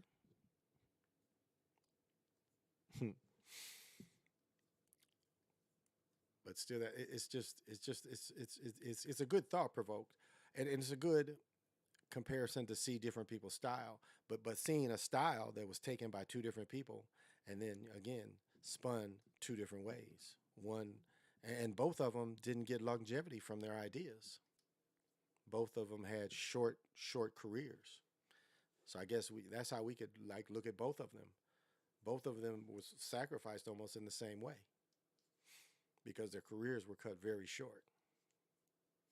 Both of them had like success, a little bit of success. Matter of fact, the Bebe Kids thing, Robin Harris didn't live long enough to even, do the voiceover for it.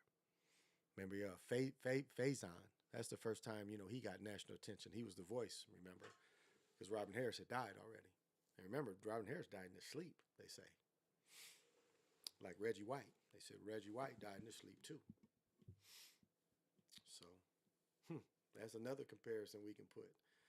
Is wow, yeah, both very short careers, very short careers compared to other comedians.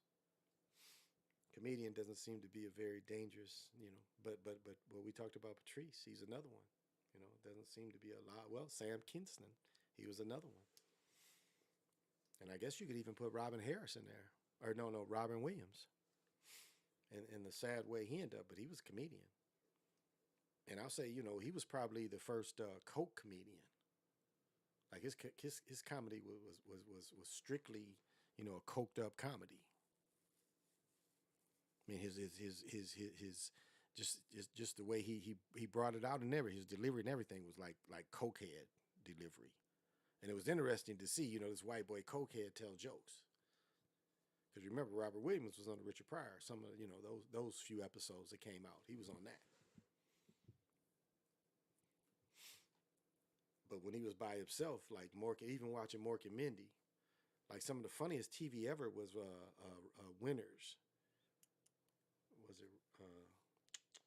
But the Mork and Mindy, where it was Winters played their baby, that comedian, and Mork, that with Robert Williams, that's some of the funniest TV ever. I think I was a senior when that shit was out. But them two together, that shit was crazy funny to watch Mork and Minnie with Winters. I can't think of Winters' first name, but that was some of the funniest shit ever. Them two together. But he was a coke comic. I mean, his comedy was coke. Watch when he's like on Johnny Carson and when he even like his HBO special. He was so coked up on his HBO special. I mean, it was just coke comedy. Ah. Uh, well, they let Herbert Davis take North Carolina to the finals last year. Exactly. However, they also made it to where he and his team didn't get into the tournament a year later. Oh yeah. I mean, even Arizona's losing, even Purdue's losing. I mean, it's all we know. It's all in the script. You have good years and you have bad years, and if you're not you're not the way the system looks that it'll make the most money out of, it ain't gonna be your turn.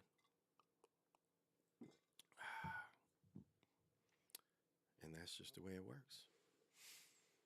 That's the way it works. You got to play the game. That's why everybody knows. You're in college ball. They tell you. Now the way they tell you is going to be different from some players, but it comes to a point where you're starting to see it, and you're seeing it pretty quick. I mean, it's money on the line. You're starting to see it pretty quick. Now I'll say this. I've said this in my own experience, and again, this is back in the '80s, and I do not know if it was a line on our games. I can't say. But one thing I never understood is we played, and my coach was a defensive coach. My college coach was his background. He played tight end at Western Michigan University, but he was the defensive coach for all practical purposes. And he believed in three deep and four linebackers and constantly blitzing. And we would play teams like Tennessee State that had Joe 747 Adams, and we would just get killed. You putting these dudes out there, and I never understood that they. And a lot of times the blitzers didn't get, like, we was the blitzing team that didn't get to the blitz a lot. I mean, the year we won 9 games, only lost 3. We lost to Tennessee State that year too. I thought they cheated us, but yeah, that year we did get to the quarterbacks a little more. But that last year, And even my first year there, I never understood that. Like there was no adjustment. Like we had no other defense but three deep, four linebackers. They never dropped that safety back, that other linebacker. And I always question that. Now, okay, you're coming into a program, you might see that kind of thing. I mean, it might be so many games where you see that kind of thing. You actually see, you question why certain calls. You question why the quarterback didn't throw to you. You question certain penalties. And so this is how you're introduced. Because again, you can't just shock everybody. But this is how you're introduced to it.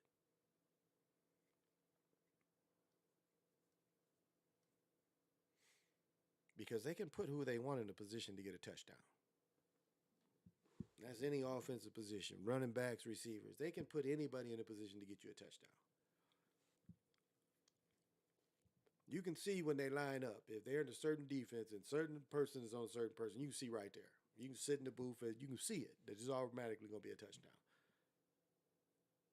Just the matchup and just the way the defensive player would respond.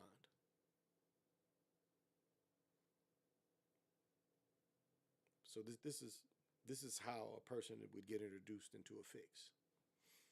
And you get 3 or 4 touchdowns, and you're like, they're letting me get the touchdowns. But then you're looking on film, and you see a couple other people was open too. Do you dig what I'm saying?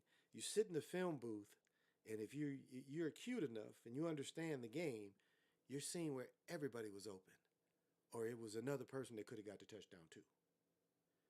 And then you see that your next touchdown was the same way. It was somebody else that could have got a touchdown too. So do you see how you should start learning? And then you see like where you was open and you didn't get the touchdown, but somebody else got the touchdown. And you start like, oh. So this is how you should be learning if you're into it. So to say that they just shock everybody, no, not every time, every player. Every player is different how they show them in the fix. Some people, like some people go to Hollywood, they just bend right over. Like I say, Tyler Perry back this way. You remember Martin Lawrence's first movie with all them comedians? The one comedian that said the great joke that said that if you follow an ugly person home, there's going to be an ugly person to greet them. When they go to knock on the door or get in the house, it's going to be an ugly person to greet them. For that movie where he had a car. Martin had a car that could only go backwards. He had to drive backwards all the way to the club because he only had a reverse. Remember that? Going back to when you said the NIT used to be bigger than the NCAA tournament, I say that changed. That was they expanded the field to 64 and 85 to start calling it. Nah, it was even before that. Magic, but no, not even Magic, not Magic and Bird.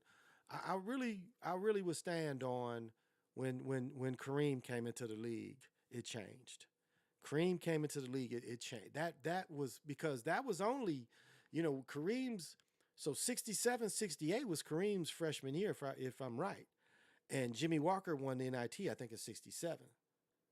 So to me, that was the end of the NIT when Kareem was in the championship. That sophomore year, to me, that's when the NCAA really turned on.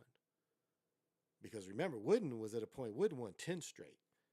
Now, if you look at early basketball where the Celtics won 8 in a row, or won, 8 out of 11, John Wooden won 10 in a row. I think that's right, 10 in a row. And, remember, it was Kareem and then Bill Walton. So yes, Larry Bird and Magic is the most watched all-time game, but I think that's the point where it changed was Kareem. When Kareem came into the league, it was like that other shit didn't matter. And the NIT at one time stopped existing, I think. I think they went bankrupt. They quit having it. And then ESPN might have brought it back.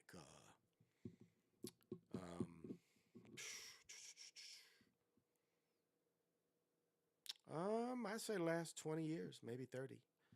But it lost significance. Kareem was a force. Like, he could have won the championship his freshman year. Freshman would have been able to play. He was that dominant. And they took the dunk away until my going into my junior year. They took the dunk away. So Kareem's freshman year, that next year, 67, 68, and maybe he's a little older than what I'm giving, but they took the dunk away and he developed shots, both hands, sky hook, both hands, right hand, left hand. And when I was taught, we was all taught how to do the hook, all taught. That's why when Magic says he learned from Kareem, I don't think he's I don't think that's real because I watched him do hook shots in high school. So the hook shot was something we was all taught. My generation. He's 2 years ahead of me. So I feel today's safeties aren't the same. There's no Ed Reeds or Chancellor making people pay. Well, a lot of them dudes, like even Palomola, and who was the one dude that played safety for um, when you had Peyton Manning and Harrison them in Indianapolis, that small safety. He might still make the Pro Bowl, the Hall of Fame because he was Pro Bowl. He was all Pro a few years. I think he's number 20 for the Colts, but he just and I knew dudes like that. Like I played with one guy, and I've told this story before. Dennis Quaid played USFL, like the original USFL. And I just used to watch the way these dudes would throw their bodies. And Dennis like tore his spleen or some shit like that, where they had to. I remember he came back. He had just had that surgery, and this dude is like Adonis looking nigga with fucking like open heart surgery looking scar, where they had to bust his chest open to whatever he tore in him. So these dudes take a beating, and so. And now it's more cover anyway. It's more cover. You got to be more of a cover guy than a tackle guy. That's why now you're no use to, like, you can't play middle linebacker and not cover anymore. Just being able to cover a back. Now you got to be able to cover. That's why the middle linebackers is going away. I mean, football in general is going to 7-on-7, but it's still to keep the, like, as I said before, the training, there's no really proper way to train offensive and defensive linemen. And it's almost to the point where they're not necessary anymore because of the new rules. And so there has to be some kind of developmental program that still develops these type of people.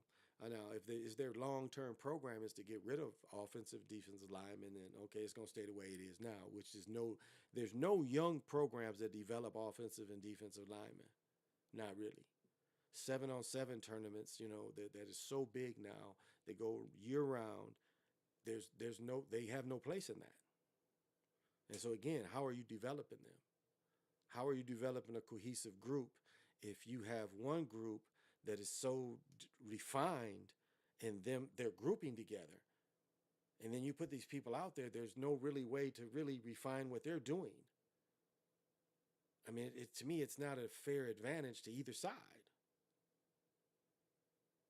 of these men, of the offensive linemen. It's not fair. The development part isn't fair.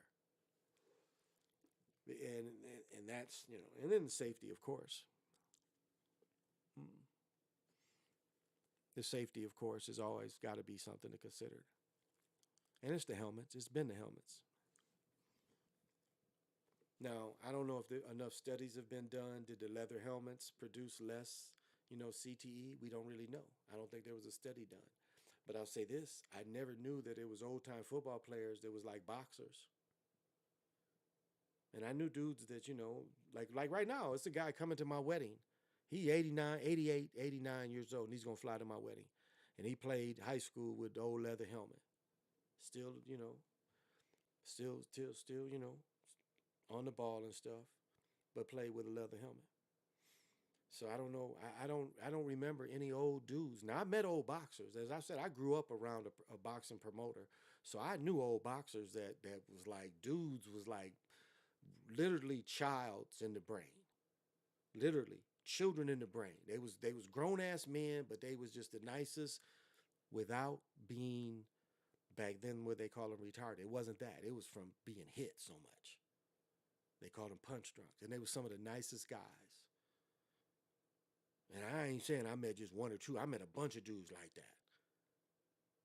It's like these was ex fighters, and these dudes like, just like afterwards, just childlike. That's the only way I can really describe it. Nice, super nice. You see him at the fight, see him at the gym, super really nice, but just like childlike.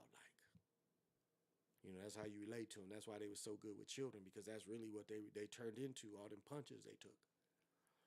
So I don't remember football players being that as a child, compared to when we start seeing the 80s players moving forward. And the fields were horrible. You guys go to one of my old videos, the fields were horrible.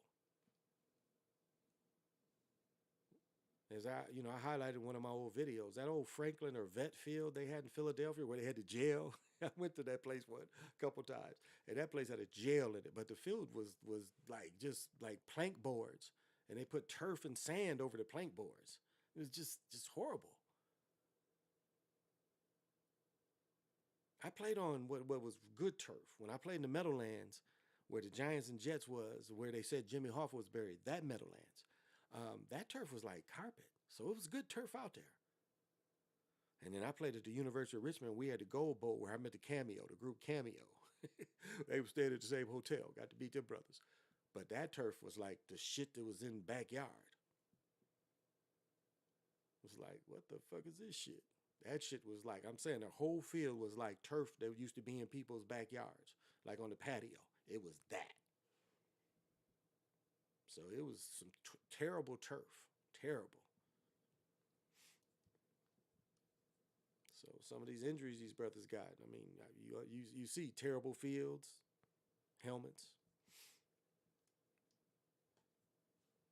Could be, cause of the problems.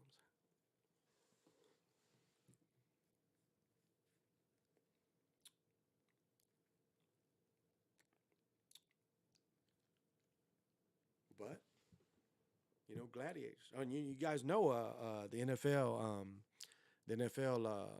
business year was Friday. So all this money came in. God, who was I reading? Damn, who was I reading about just got $32 million?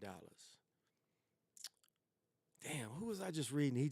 I was reading somebody because, the bonus money, the roster bonus money comes in on the 17th. This year was the 17th. And generally it's the 15th, but this year was Friday. And I was just reading about somebody. It wasn't Lamar Jackson, but somebody got their roster bonus. And their roster bonus was like $32 million.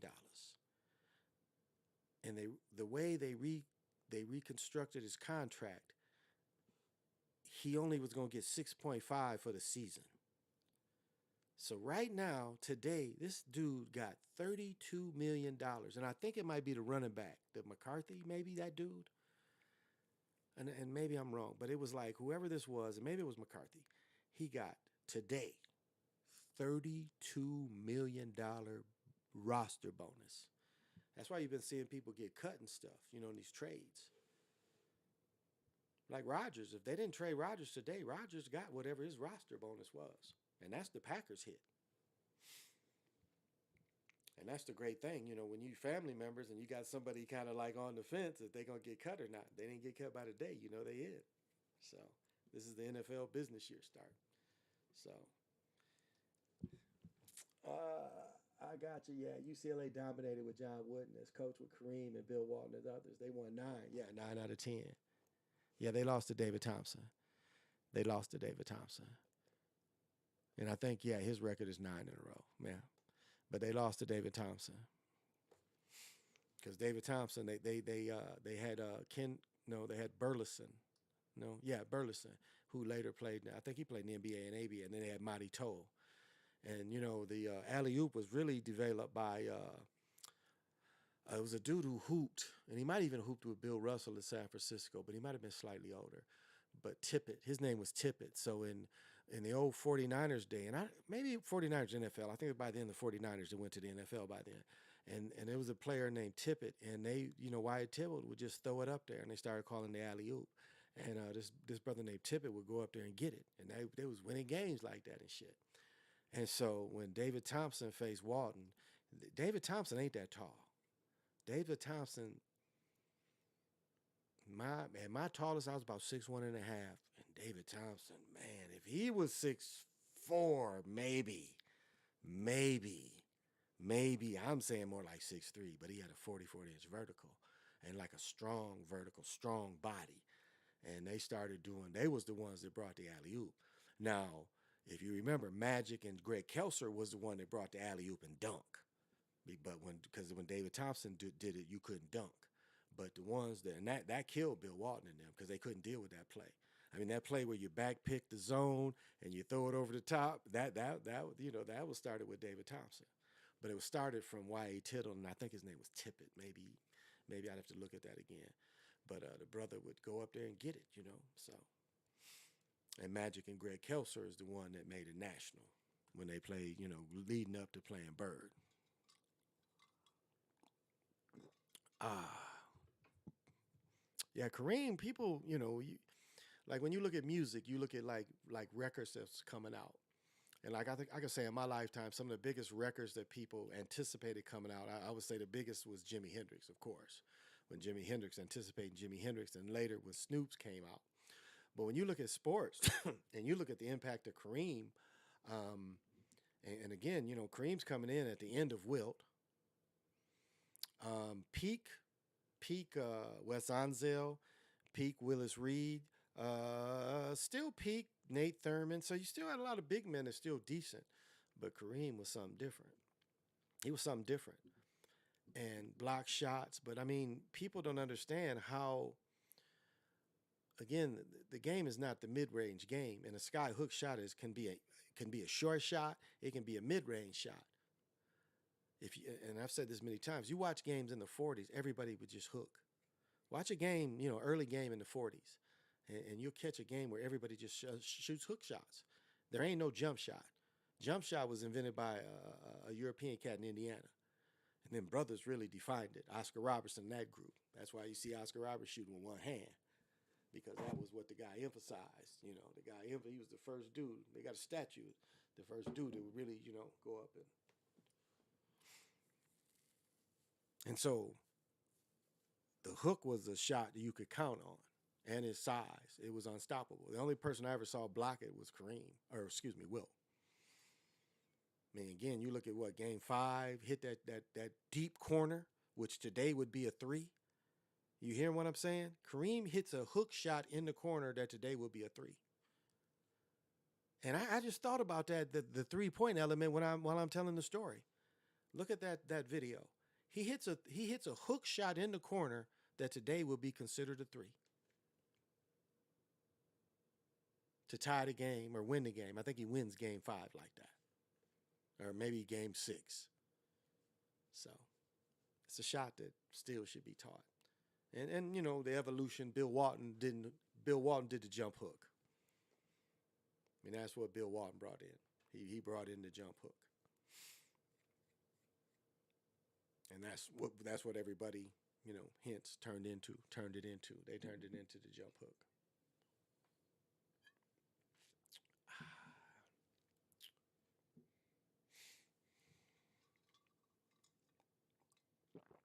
Oh. But we watched it grow. It's funny. I had a good friend, and I've told this story before. I've watched, all this stuff grow. Um, my personal connection there, there was a player that you guys can look up. It's a player that played with Bill Walton named Tommy Curtis, and I've told this story over the years. I had a good friend that was my mother's lifetime friend. This guy took my mother to her 10th grade prom. That's how long friends they were, and this was like 1957. He was slightly older, and he was from Albion, Michigan. I mean, actually, this cat grew up in Alabama, knew George Washington Carver and all that. But anyway, he moved to Albion. He worked at General Motors coming from Albion, and he knew Tommy Curtis. Now, you guys look up Tommy Curtis. Tommy Curtis played with Bill Walton and won national championships with Bill Walton. He was the first one that really would buy tickets early and really started going, and that the whole trend of it becoming a big event really kind of rolled with Walton. I mean, it started with Kareem, but as I said, my friend was one. By the time Weber and them came through, he didn't even have to be on the list. Because remember, the way those tickets was, you had to order tickets because they always would show the commercial the year before. You had to order those tickets the year before. But he had been going so long where he was automatically getting the invite. Yeah, hey Curtis, you buying tickets this year? He's buying them. They was, matter of fact, back then they was calling him. They were calling him. They would call him. Hey, we got these tickets. How many you need? Because there was a group of them. Well, the other coach, the other guy was a college coach, so he was, college coaches would get them too. And that's when it became a thing. Was those Walton years? Those Walton years turned it into, a big event. Even getting into, when David Thompson was able to overcome him that year. And people forget how good David Thompson was. Everything that Jordan was, and that's how you look at, like, David Thompson's career was probably sacrificed for Jordan, because very similar ability. Very, very similar ability. I mean, almost, again, as you look at how Magic and then how spiritual sports is, it was almost like that ability from David Thompson was given to Michael Jordan. And then Michael Jordan was a little bigger. Because I would say closer to 6'4.5" than 6'5". 6'5" is probably stretching. And if you want to question that, look at him and Dr. J. Dr. J is truly 6'6". And look at the picture of him and Dr. J. So he's closer, I think, to 6'5" than he is to 6'6". But anyway, the same ability. I mean, the almost exact same ability. If you look at David Thompson's game. People forget David Thompson at one point was the highest paid player. When he signed for $32 million, he was the highest paid player. People forget that. And then, how they took down a lot of dudes. How they took down a lot of people. Find your weakness and put your weakness around you. And he was susceptible to it. And then the probably the biggest thing that he was thrown down Studio 54 stairs. Because remember, you had to go up the stairs to get into the club. Club was up the stairs. Just like where Malcolm got killed. You had to go up to the stairs, Audubon room, go into the place. And he was thrown down those stairs, fucked up his knee.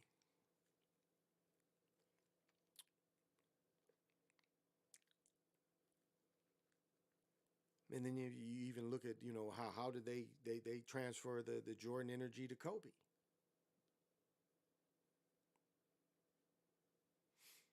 Because another transfer is you have to look at like the energy that was transferred from Connie Hawkins to Dr. J. Whereas Connie Hawkins was banned because of those abilities, Dr. J got to exhibit the very things he emulated. Because all the things you see Dr. J did in the park, Connie Hawkins was doing too.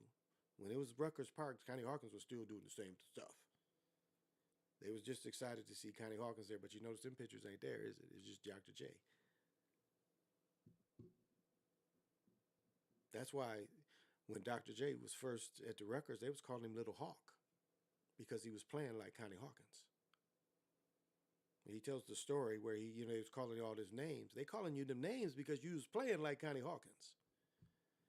When you look at James Worthy and you look at Mark Aguirre, when they do this and they fly to the rim, who you think they emulating? They're my age where they would have first probably saw Connie Hawkins do that before they saw Dr. J do it. Again, where they're from, I don't know what games they got to watch. I can't say. But Michael Aguirre in Chicago, I mean that's what it reminded me of. Less Dr. J, more Connie Hawkins, because of us being the same age and being exposed to Connie Hawkins first. That's all I'm saying. Now, of course, Dr. J, we was in junior high. When we was elementary school, it was Connie Hawkins.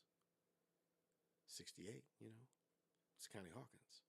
The first person we really saw that poked the ball out there like that.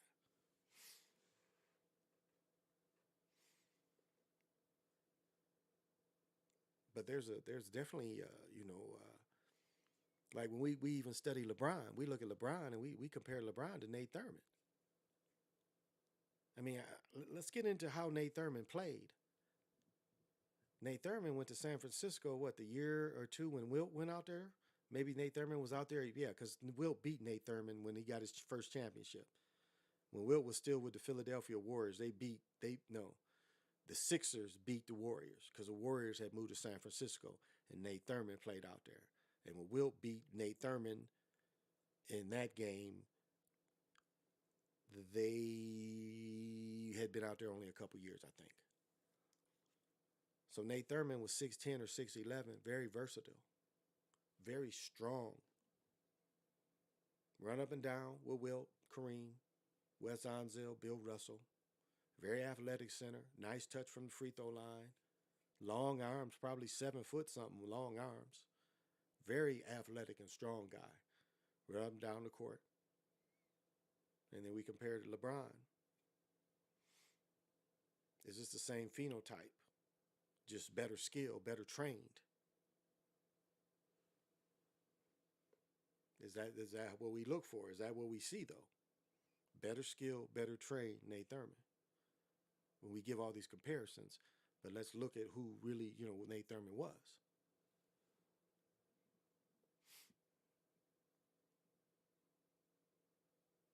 And then you see the comparisons pretty close. When people say that, you see the physical, but you see that Nate Thurman had the training that LeBron had. AAU and all the sponsors.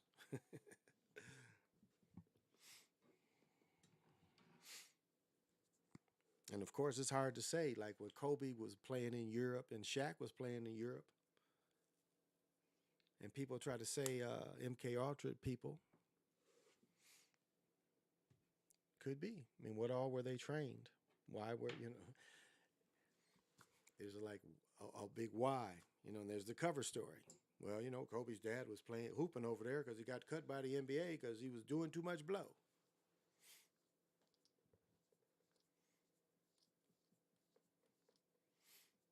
Among other things. There is a nasty, look this up, there is a nasty dunk of Kobe's father, Joe Jelly B. Bryant, dunking on Kareem baseline. Look that one up. That shit is nasty. So you see his skill. And he was a bigger guy. His dad was closer, I think, to 6'7". He played forward. I want to say Joe Bryant was on that team that lost in 76 to Bill Walton and them. Pretty sure he was. Because he was 23. And in that crazy? I'm pretty sure his number was 23 for the Sixers. Am I missing anything? Rodman kind of made his weakness his superpower. Kareem that created the hook shot. He just perfected it. Yeah, oh yeah, definitely perfected it. He definitely perfected it.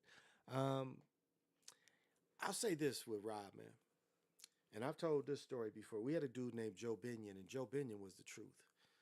Joe Binion was every bit of Magic, but a better rebounder, but a power forward. He went through, like we had dudes at Howard played with the Lakers, Spriggs. He must have won a title with the Lakers. And Joe Binion went through all them dudes. It was a couple dudes at Howard because Howard had a 7-footer. I think his name was Watson. And they had Spriggs and they had one other forward. All three of them had played a little bit in the NBA. And Joe went to their ass 3 years in a row. And Joe and Rodman was both in San Antonio. No. With the Pistons. Joe ended up, I think, getting drafted third. Rodman got drafted. I don't even know. Did he get drafted first or second? And they kept Rodman and didn't keep Joe. And then Joe went to San Antonio for a while and ended up playing over in Europe. But what was evident those first years,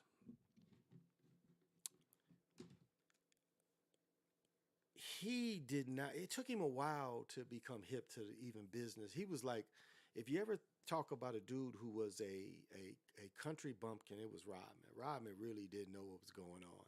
He was late to be shown everything. And the way they gave him a dash of reality was, the Vinnie Johnson story. Vinnie Johnson having an affair and everybody knowing he had an affair. And that was around the time Chuck Daly and he left. And, the story of Rodman is outside the palace, or in the palace garage, in the palace garage with a gun. Well, I mean, again, there's this guy that's not, that's everybody know, and, they're shaming you. So that was part of his initiation. But his energy was, and you could just see from his effort on defense was going to be there. And, I mean, people forget how many points he got off from Joe Dumars and Isaiah just hustling. Like if somebody hit them on the break, Rodman was with them. And he got like he got a lot of points. Like Rodman would get 10 points. He would be on fast break by himself. Because he would just sprint down there and Isaiah and Joe would get the ball. And he would just sprint down there. And I mean, people forget this. And he'd get nice little dunks. And he would get at least 10 points like this almost every game. If he didn't get the rebound, if he got the rebound, he would hustle down. He would trail. And so people forget that. And it was defensive effort from the very beginning. And the kind of player that really did give Michael Jordan problems, especially when Jordan couldn't just go to the middle without risking the contact. I mean the knack for rebounding. Me and he, what was his name? Malone. Malone used to play for gosh, what's Malone's name? But he was the one that invented where you'd lean on you would lean off as a player, then you pull the chair out under him.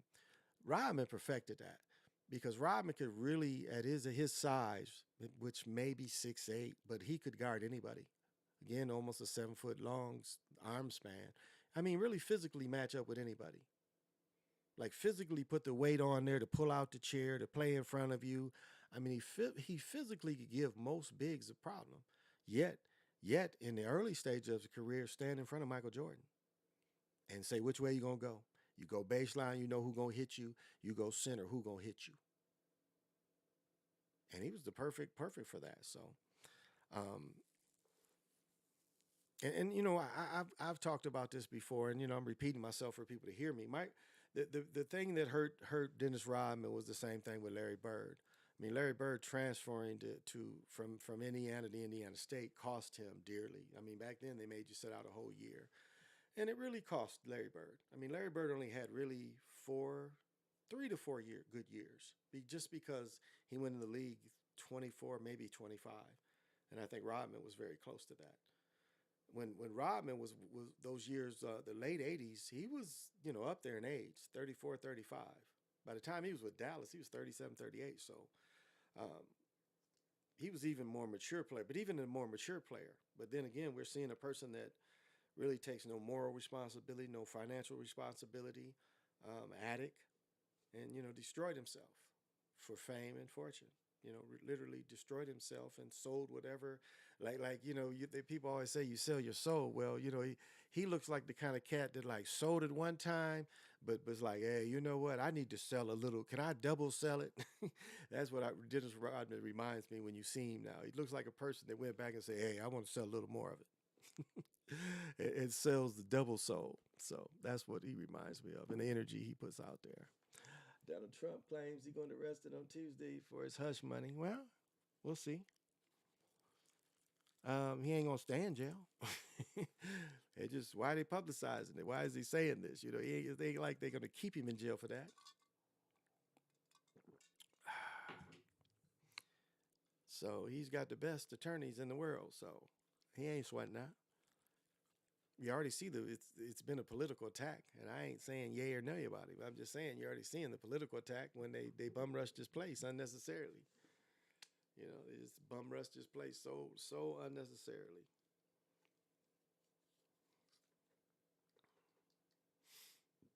Oh, it's cool knife training. The weight knives, the weight in your hand. It's like if you really take it seriously.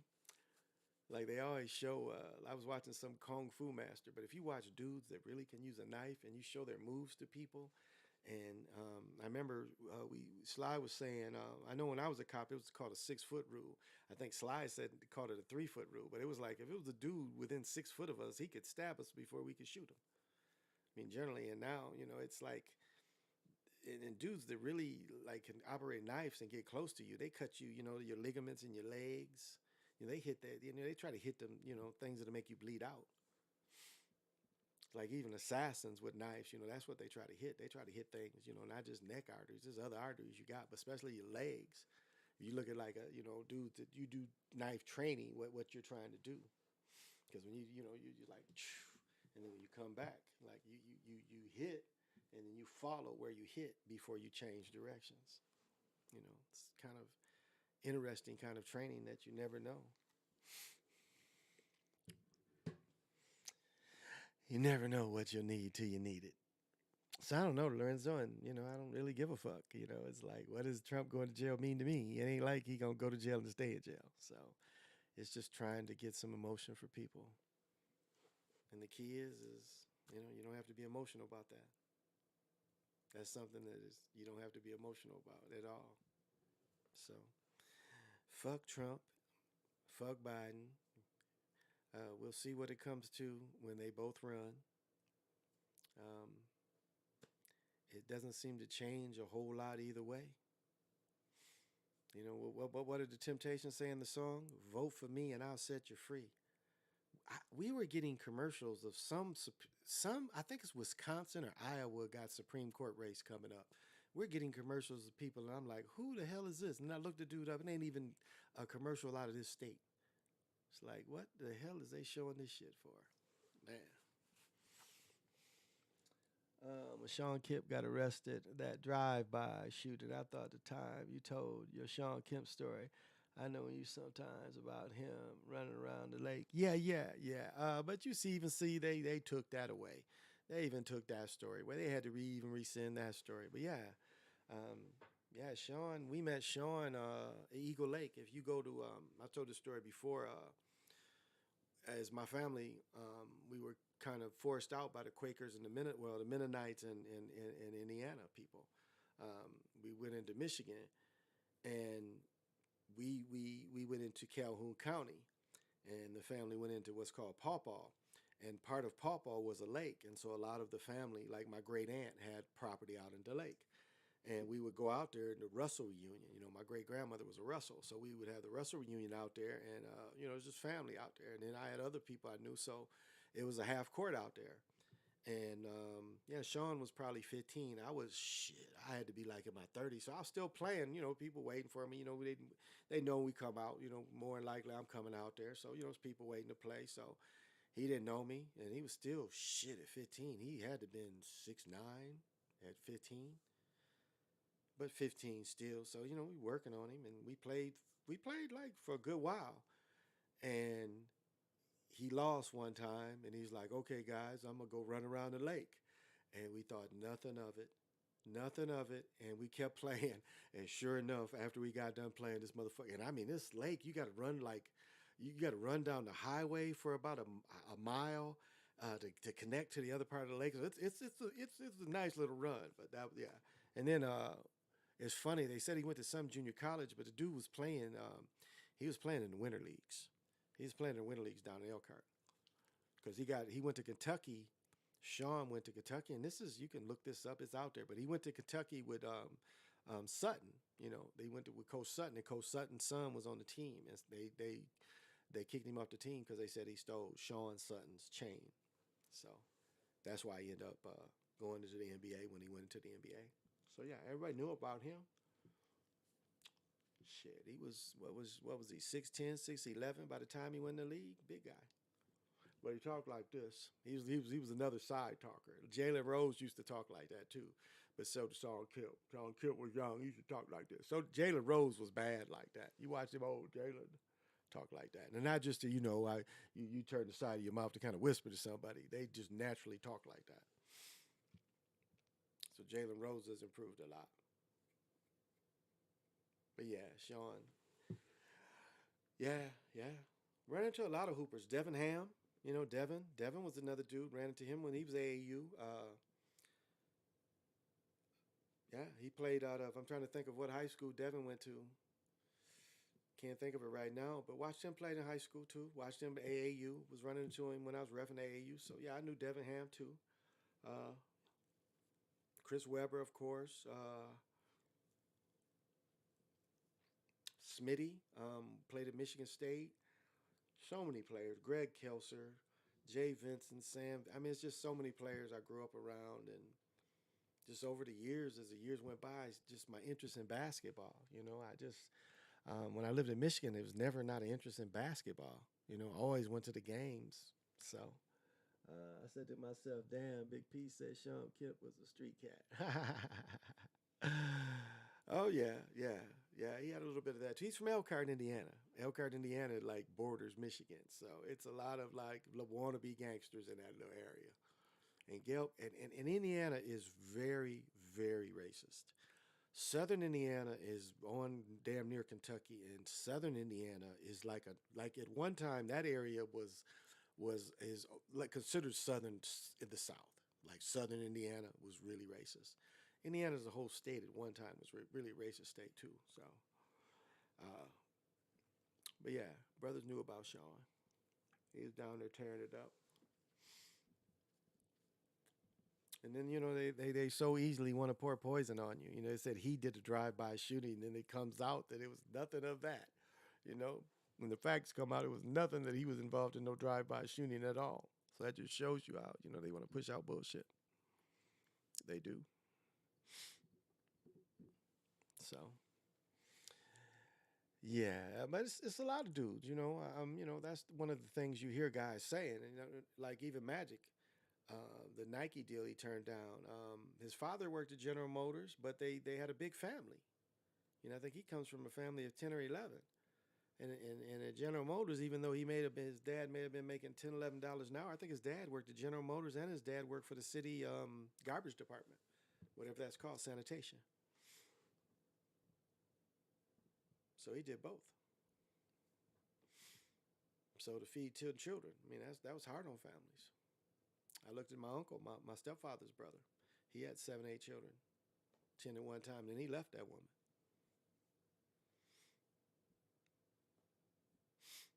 And so they grew up a lot different than the way I grew up. And all of them, pretty much for the most part, are successful. Actually, all of them are successful. But they grew up a different way than I did. And that's what happens to a lot of guys. A lot of guys don't come into money, and then all of a sudden they come into money. So the decisions they make and the offers they take, they just don't understand. And that's the other part of, you see success. We see this in the music entertainment the easiest. Guys are lured into this money and this lifestyle. And what will you do and what will you won't do?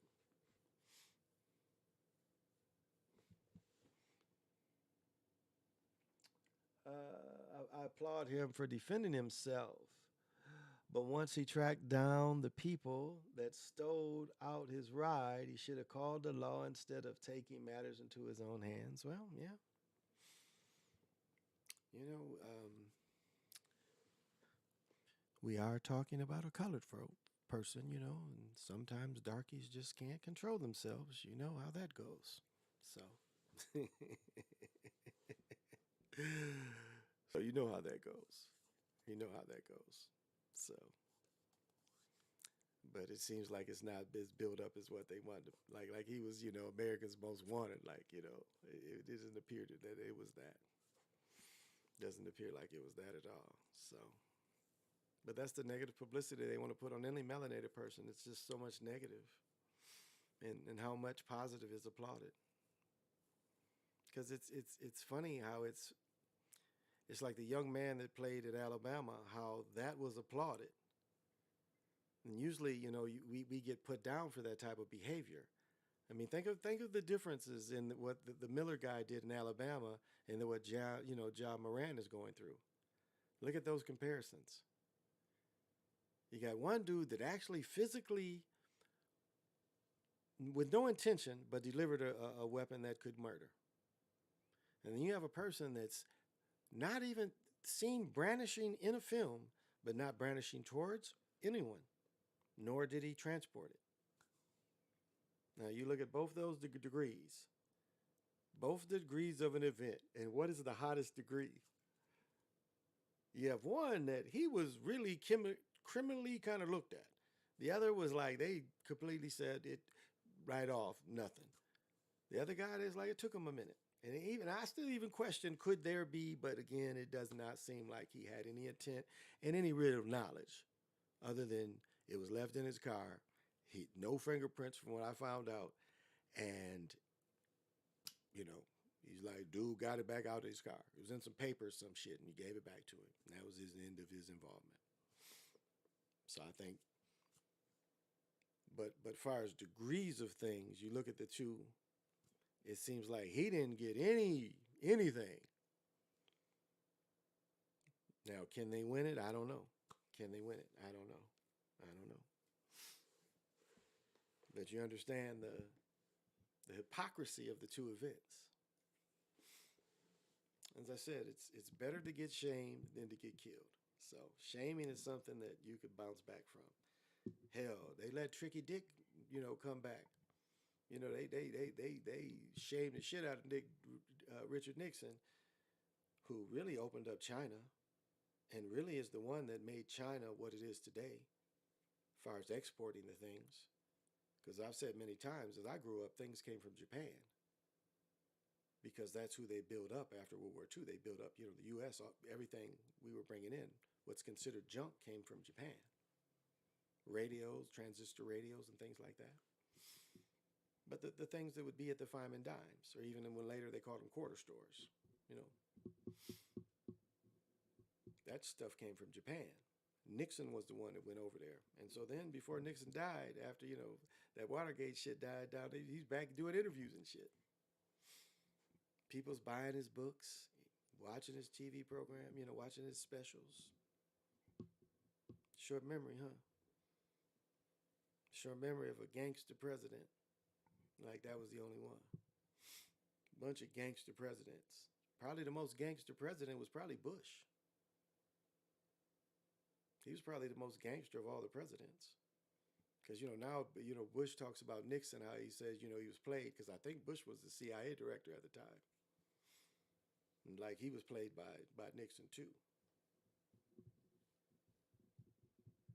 If you think of 1960 CIA, you talk about a CIA that's what, 15 years old? Something fairly new. But yet they're doing world espionage. And later he becomes a vice president and a junior. And then with some gangster, that was gangster politics. And even just studying the Bush family, to be able to, for what is it, till 43, to be able to trade Nazi money? Or maybe 42. But during the war years, where war was already going on in Europe, this man is trading Nazi money. And they paid them after the U.S. took away their business for trading with the enemy during war, which is treason.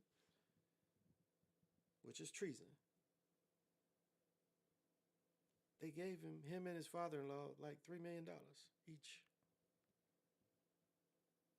for the business, something like that. So we see our first Nazi presidents too. Because that was Americans' Nazi finance. Was what, Prescott? Was that his name? Prescott Bush? And his father-in-law? What was the Herbert?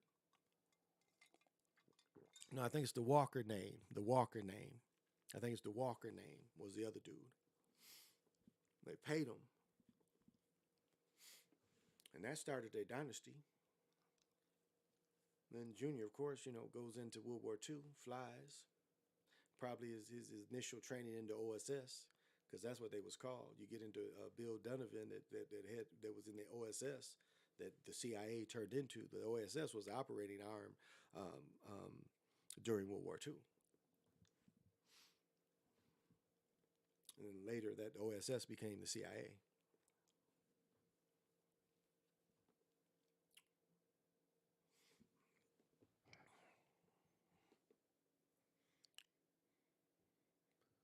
I'll say this, if I don't chew on a cigar, I don't really feeling like, I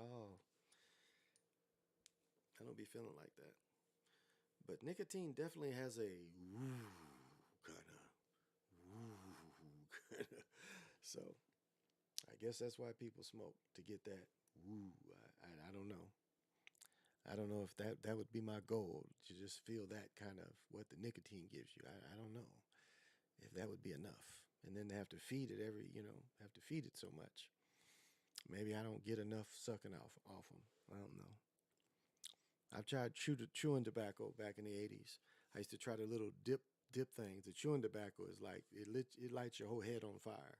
You put that big leaf. What is that shit called? Red Man. It used to be called Red Man something. You take it and it's like, no, you don't do it like that. You get some of that big league bubble gum and you put the tobacco in the bubble gum and then you put that in your mouth and you suck on it all day. Yeah, it's still that woo feeling. And then your jaw's like that and you got the shit in your mouth all day and you're spitting all the time. Yeah, sucking on them like this, there's no spitting.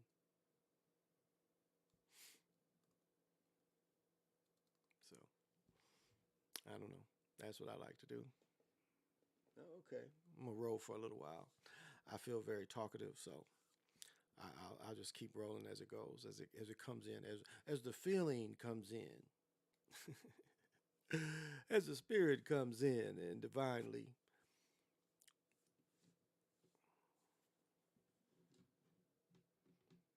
I mean, I think it really is. If elders don't have something positive to say to young folks, because I think mostly young folks watch me. I don't think a lot of people my age really watch me. It's mostly people younger than me, and it's like, what do you really say as an elder to young people? And what you try to say is what is real in the world, and what you can expect as you get older. I mean, I would always tease my children. I'd say before and after, but that's a real thing. You have to look at what your family members and their health as it leads to your health, their lifestyle as it leads to your lifestyle, as it leads to your children's lifestyle.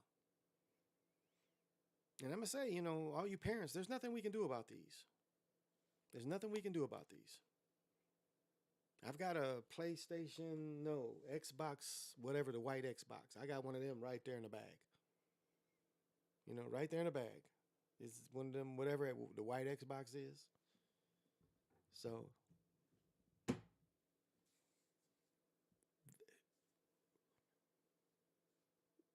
we feel that that makes us good parents, that we provide our children with phones when they're of age. We get these games for them. And I'm like a first generation of the real games, like when the original Xbox came out, original PlayStation, those original games. I was a first parent generation.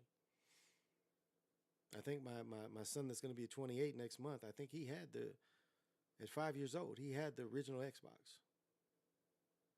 And that would have made my other son closer to 10 or 11, but he had it too.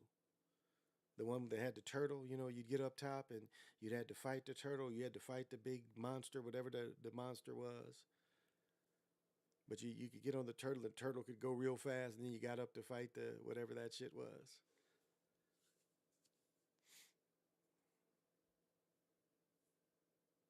And then when Halo came out, bought the same child the Halo. 1, 2, whatever. The one Halo that had the Halo skin, the special edition Halo. The other boys too. The one that pops on here, it helps me with this. Him too. I got a picture. It's funny. And this goes actually into providing. I have a picture, and eventually I'll show it of him, where he's 8 or 9 years old, and he gets whatever Xbox 3, 4, and I remember showing the picture because back then, I was taking my children to therapy.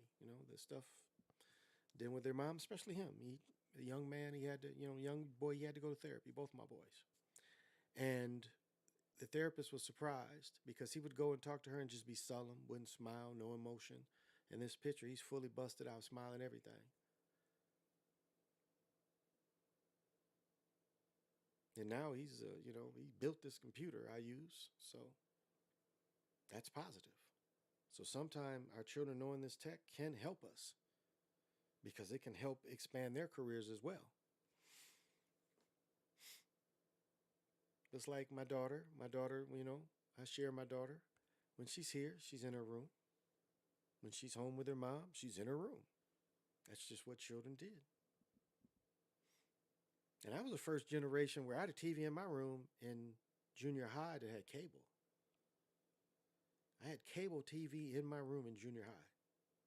And this was like in the mid 70s. So once they put cable in my room, I wouldn't come out. Like 9th, 10th grade, I had cable in my room. 8-track player, music. You think they ever saw me other than when I was eating? but it's the same thing. My parents being able to provide. It's like my son, my middle son would tell stories. You know, my ex wife would tell stories when I was hustling in the days. And she's like, I wouldn't pay the bills and I'd go get a pair of shoes. Well, a lot of times the shoes was the way we was making money. But it's a story that's just like, it's not the whole story. And I tell my son, I was like, start showing pictures. How did you get any of this stuff? You know? Look at this picture. Did you look hungry? Did you look malnourished?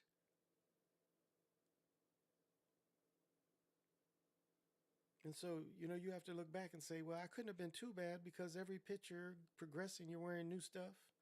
You look like you've been fed.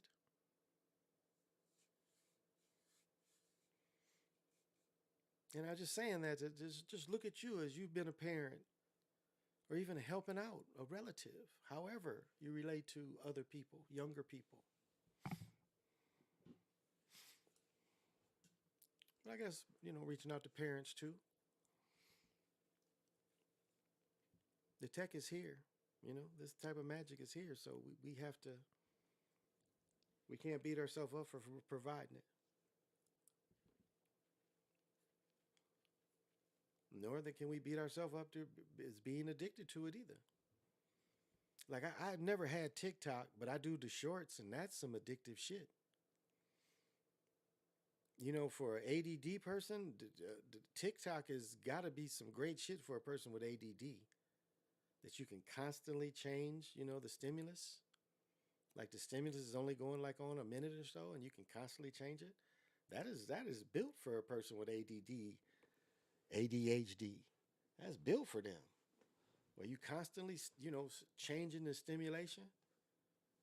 That's what they thrive on.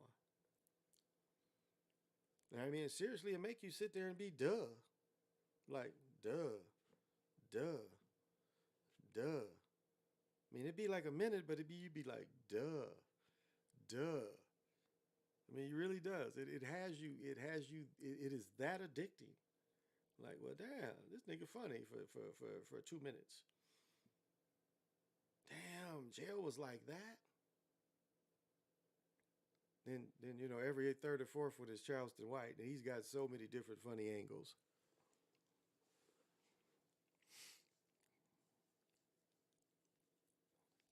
But he is the you know one thing you have to love about him. He's an admitted character. He admits that he's a character, and you have to love that. There's not a lot of people that come out and say, "Hey, I'm a character," and he's straight out. He's straight up. He comes out and hey, I'm a character. You gotta like that because most people hide. They don't tell you they characters. They hide behind other facades.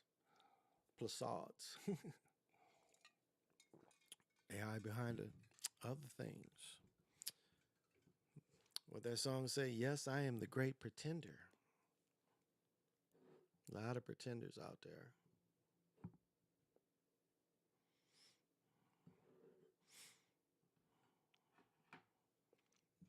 It's funny, all the dope stories.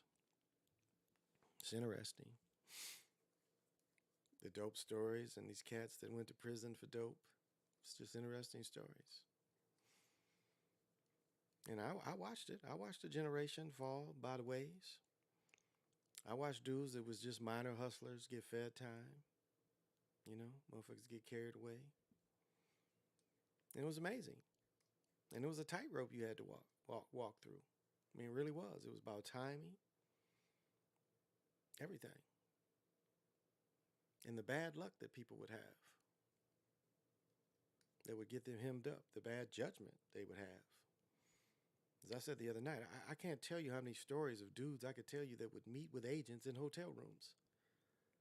It was like this was the like it was like almost like they wanted to be Scarface. You remember Scarface gets almost robbed in a hotel? It was like, you know, after Scarface, I never wanted to do any kind of dope business in a hotel room. Unless I was just sitting in there tricking with a chick. But to want to go meet somebody in a hotel room, that never made sense to me after seeing Scarface.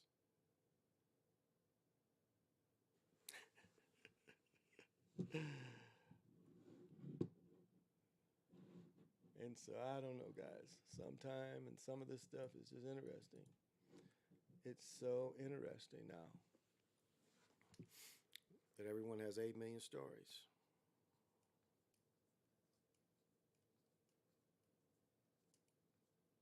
And that's kind of good too, because, as a people, melanated people are griots. We are storytellers.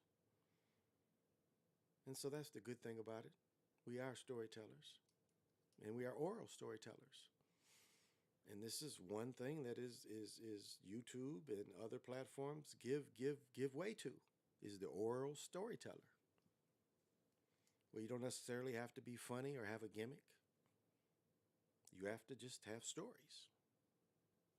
So, uh, short form content is the new drug. A lot of my generation can just sit.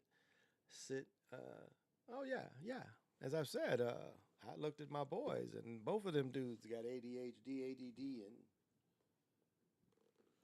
and they just flip. And then their mama's the same way, and she's the same way. Just I don't even be around her that long, and if she's like bored for a second, she's just and I just and it's the thing is people the thing. I try to stay away from curse words, but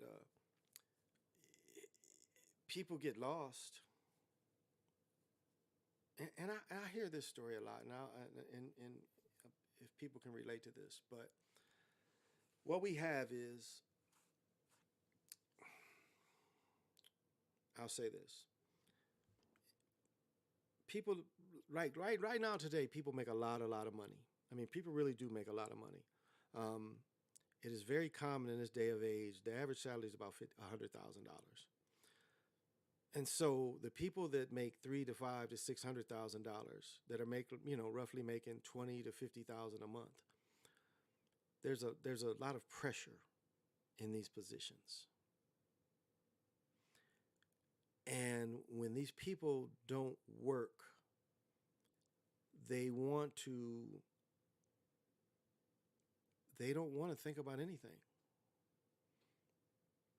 I mean, I know you can say the classic man that he wants to go somewhere and put a whip in a chain and go to a madam and be treated like that. But I mean, just a person that has a decently high powered job. They're still connected to everything. A lot of these people just want to go home, whatever their relaxation of choice is, and forget the world. Literally do something that makes them forget about the world. And if it's from binge watching movies, spinning this thing around crazily, just, hours. I know when I wake up in the morning, I'm guilty of that. Drinking coffee and just spinning.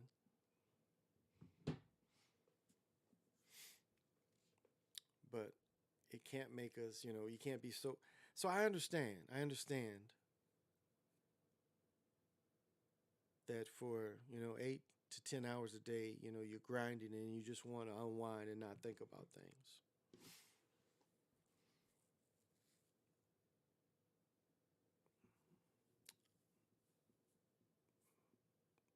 But I don't know that I would want to do something that would drive me to have to forget what I do and be so distracted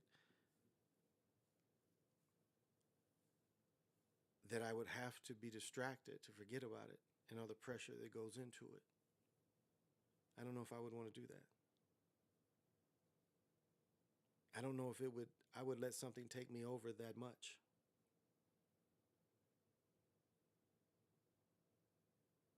And I know things do take people over. I mean, making that long bread, it's people getting it. I applaud them. I see them. Hey, you getting it.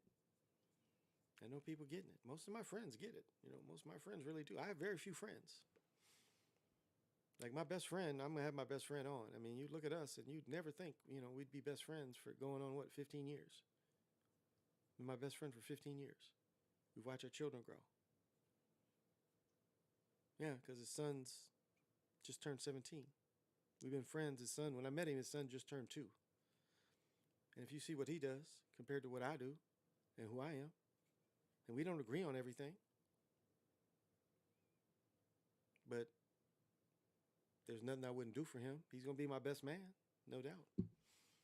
We both gonna be, I'll show pictures eventually. And he's a department head. He's a boss.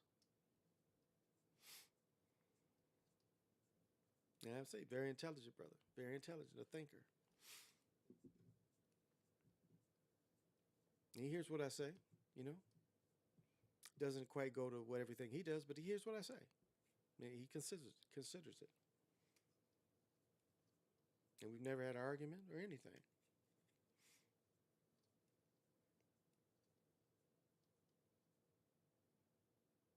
And so I have a wide perspective of different personalities and different people that do different things and how they deal with it.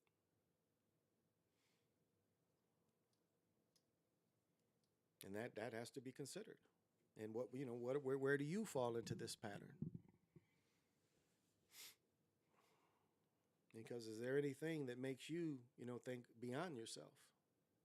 That's why all this celebrity stuff about Ja Morant and all these other people, it's to get you outside of yourself.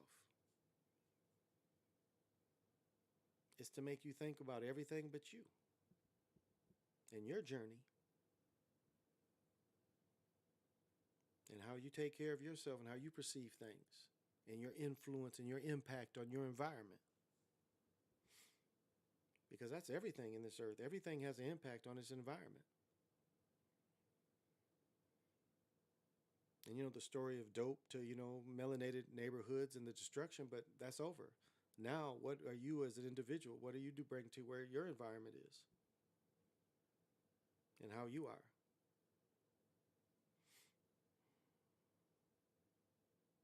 Because everyone can have a good impact on their local environment. I mean, Nick Taylor shows it all the time in what he does. And I know, those Texas roads, he's got a long way he's got to go to do what he does. But, he has an impact on his environment. And so the impact can be, and you don't even have to have that great of an impact. You can just, if you're just a good person where you live, and when you go in the stores, people see you all the time. Because I know when I go into Walmart, they know who the fuck I am. They've had so many of my cards. They know who the fuck I am. That technology is that good.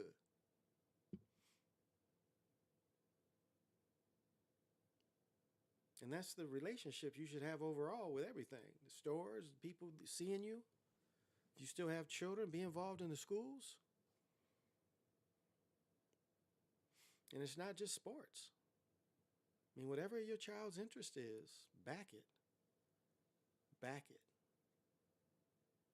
It doesn't have to be sports. I mean, so often if they're tall, they're strong, they're pushed into sports, there's so many different things children can do now. So many different things. And it's up to you as a parent to find out what that is. And if it's late, even late of them deciding, still love them for whatever they do and encourage them.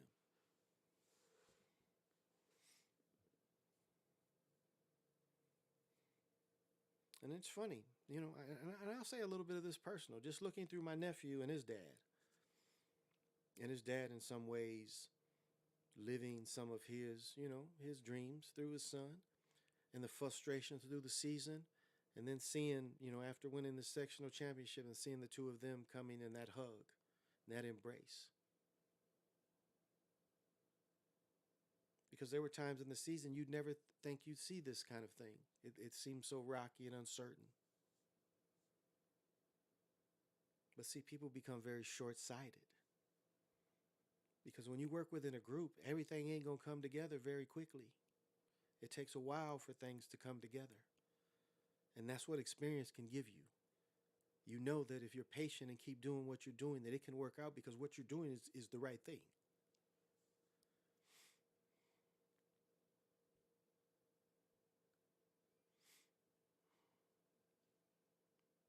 And I mean, even if you just have friends, be a good friend to people. Really understand what being a good friend is. Because there are so many users in this world.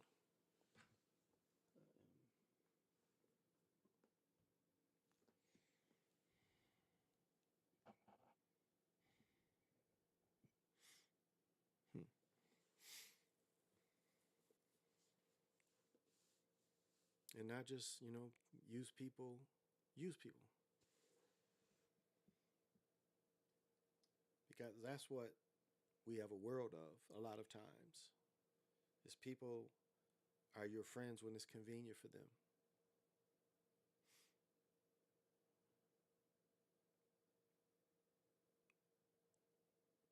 And you read the Facebook stories and all the people that say how they can't depend on people.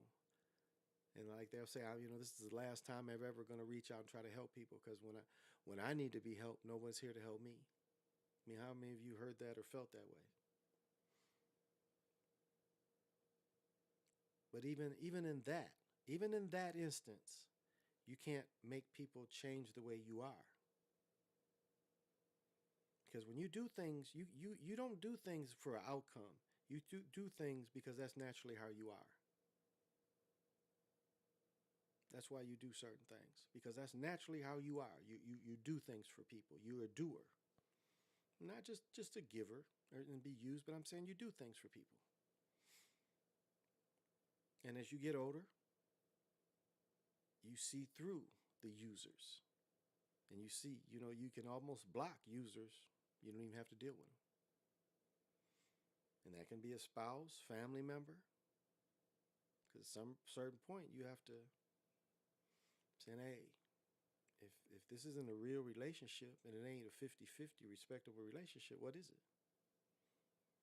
What is it? What really is it? So these are things that maturity makes you examine. And even when going to your children, what is your expectation as your children get older? Because I know with my mother, she has expectations, and I have no expectation for my children, other than my youngest one, my youngest two. But my oldest ones, they're grown adults. I think I've done enough in my life to be good to all of them, and it's on them. And I don't sit here and feel a certain way because I know. I remember one time I didn't have a car. I couldn't even go see my grandmother. My mother lived in another state. I couldn't even go drive and see my grandmother on the weekend because I didn't have a car that could make it. I had a car that I could drive around town and get to work. And so, is that something I could beat myself up over? So I look at that with my children. It's like they trying to get it. If they have time, they have time. Now my youngest son lives the closest to me, so I see him a lot more often, of course. And my daughter's here now.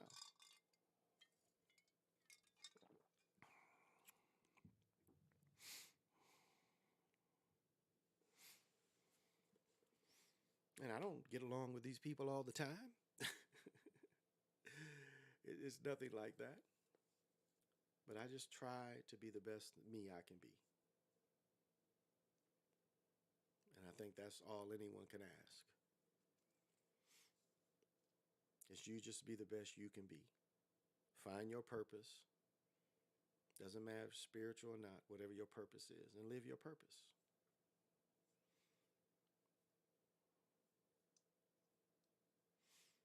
And play this system the way it's supposed to be played.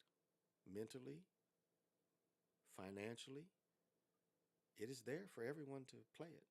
It is there for everyone to play it. And it's up to you what level you want to play it at.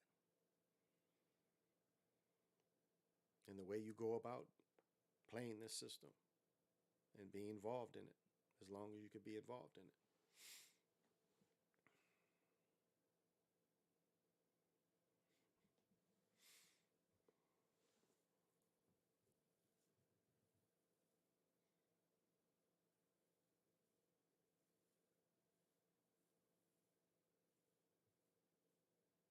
But life is, every minute of it is worth it.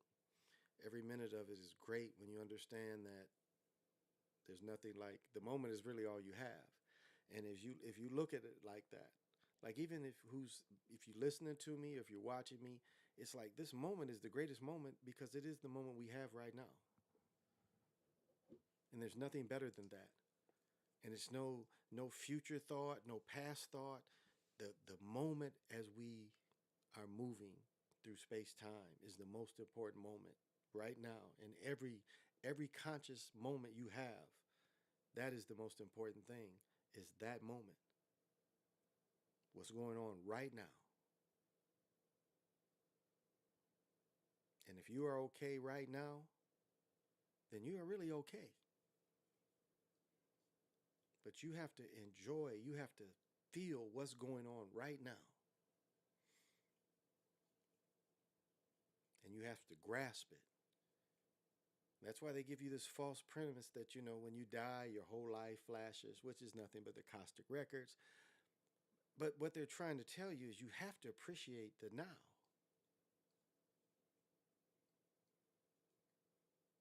I mean, so many people talk about the weekends and everything. When you don't work, the weekends ain't no different than every day. When you work your own hours, the weekend is no different. I mean, you feel, last night I talked about the way they do the Saturn energy, the way they push that extra hard energy, especially on these big cities. I mean, Chicago seems like it has Saturn energy on it all the time. That's the feeling I get there. It's like Chicago is definitely a city that just Saturn energy, they're just constantly bombarded. I know I've said in the past they ease it and they rev it up on the weekend and they ease it going into the week. I don't think they ease it up in Chicago ever. I think they're constantly bombarded with Saturn energy, however they do that.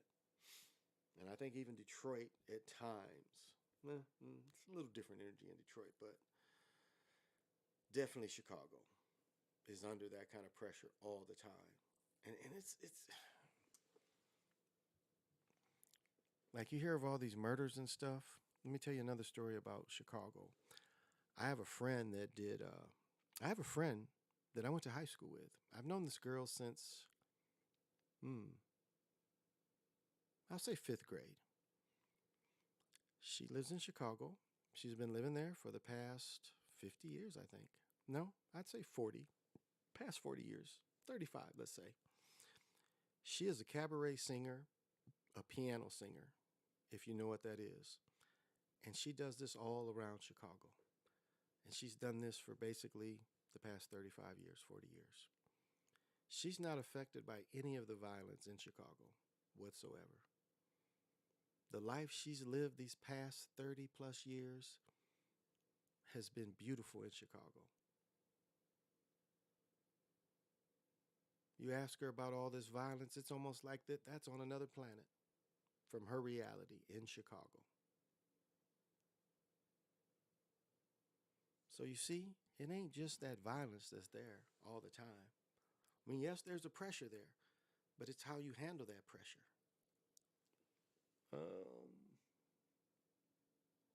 That's why I now said sleep is the cousin of death. Uh, hey, what's happening, Sean? Thank you for joining. Well, Mr. Shock, you know what they say. They say sleep is the agreeable death. Sleep is where we get into Dark City into tuning. That's when we go to sleep we get tuned. That's what Dark City says. You go to sleep and that's where we get tuned. So we agree to be tuned. Because it's remarkable that at a certain time, everyone on the planet is asleep almost at a certain time. Well, let's just get into North America. You can get into North America where in North America, it is literally 80% everybody sleep at the same time. And I know this is true in cities. Like a city like Minneapolis, probably 85% of the people is sleep at the same time. I even dare say the Twin Cities. The night working force ain't that giant in most places. Does that seem normal?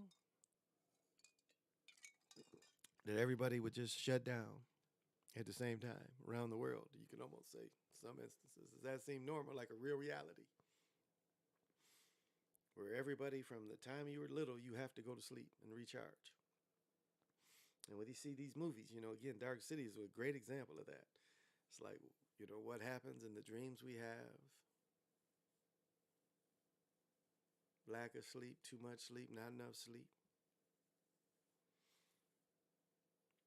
I'll say this, I don't think lack of sleep hurts you when you get older. I know a lot of older people that are still pretty sharp that they ain't had, last 20 some years, ain't been great sleep for them. And a lot of people, and maybe I suffered a little bit of this, but a lot of people get stressed when they don't get enough sleep, not realizing that the sleep you got was enough for you to still do your day. You can still go do your day even without the sleep. And I think people get stressed to think, I didn't get enough sleep, so it's hurting my day, and that's not the case. You can still function, and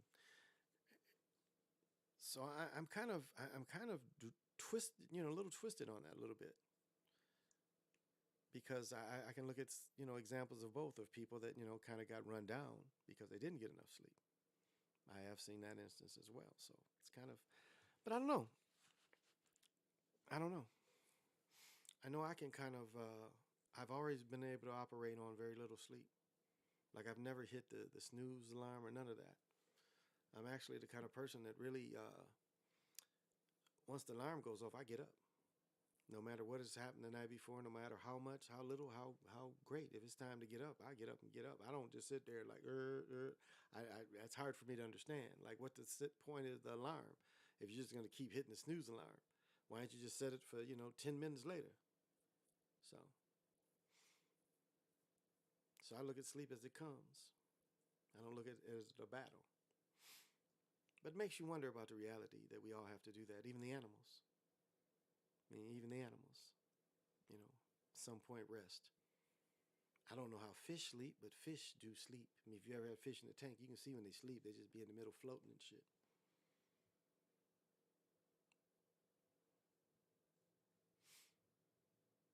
So that, when you look at and think of the idea of fish sleeping, that really that really strikes at what, like, you would think that if you're in the water, you'd never sleep. You would think. But that's not the case, is it? Bugs sleep. They ain't like bugs, just constantly. There's a certain time they've got to sleep too. So that goes at the reality. Why is this?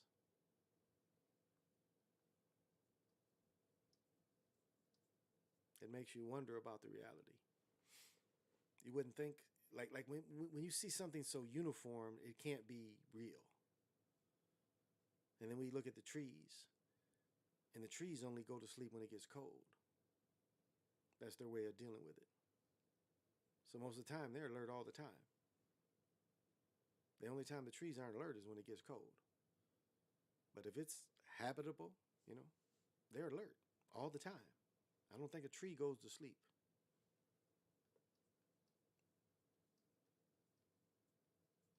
Plants, I don't think they go to sleep. And you say, well, when the plants don't have the light, they kind of go to sleep. Okay. I can dig that. I can dig that. Okay, I can dig that. And that's right and wrong at the same time.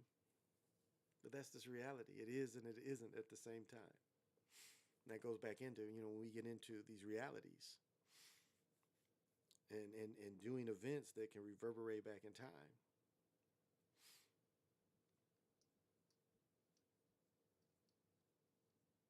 Doing events that affect the future. I mean, it goes both ways.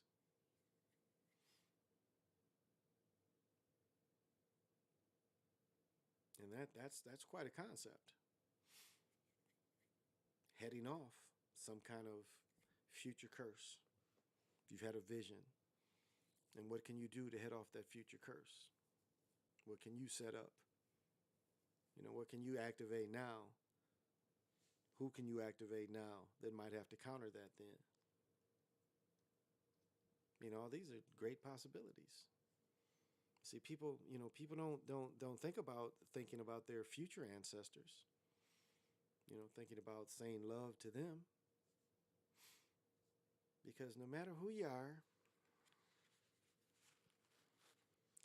it's going to be somebody that's related to you in the future.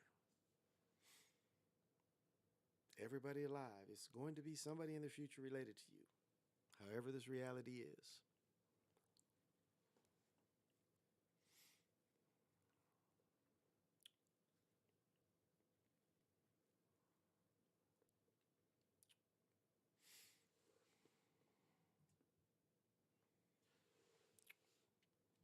So there's nothing wrong if you give your ancestors some love in the past to giving ancestors love in the future. There's nothing wrong with that. It's just a consideration. As you build your altar, remember that should be part of it too. The future people. Because they need energy too. I think I've shared this before. I had a vision for my 18-year-old self. Just very odd.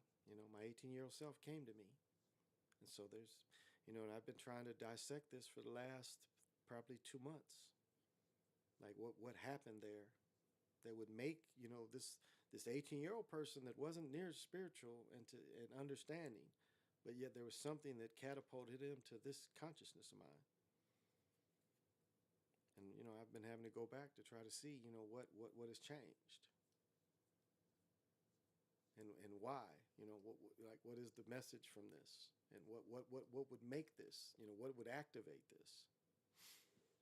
So these are things that even I have to consider and go back and look at and ponder, if you understand.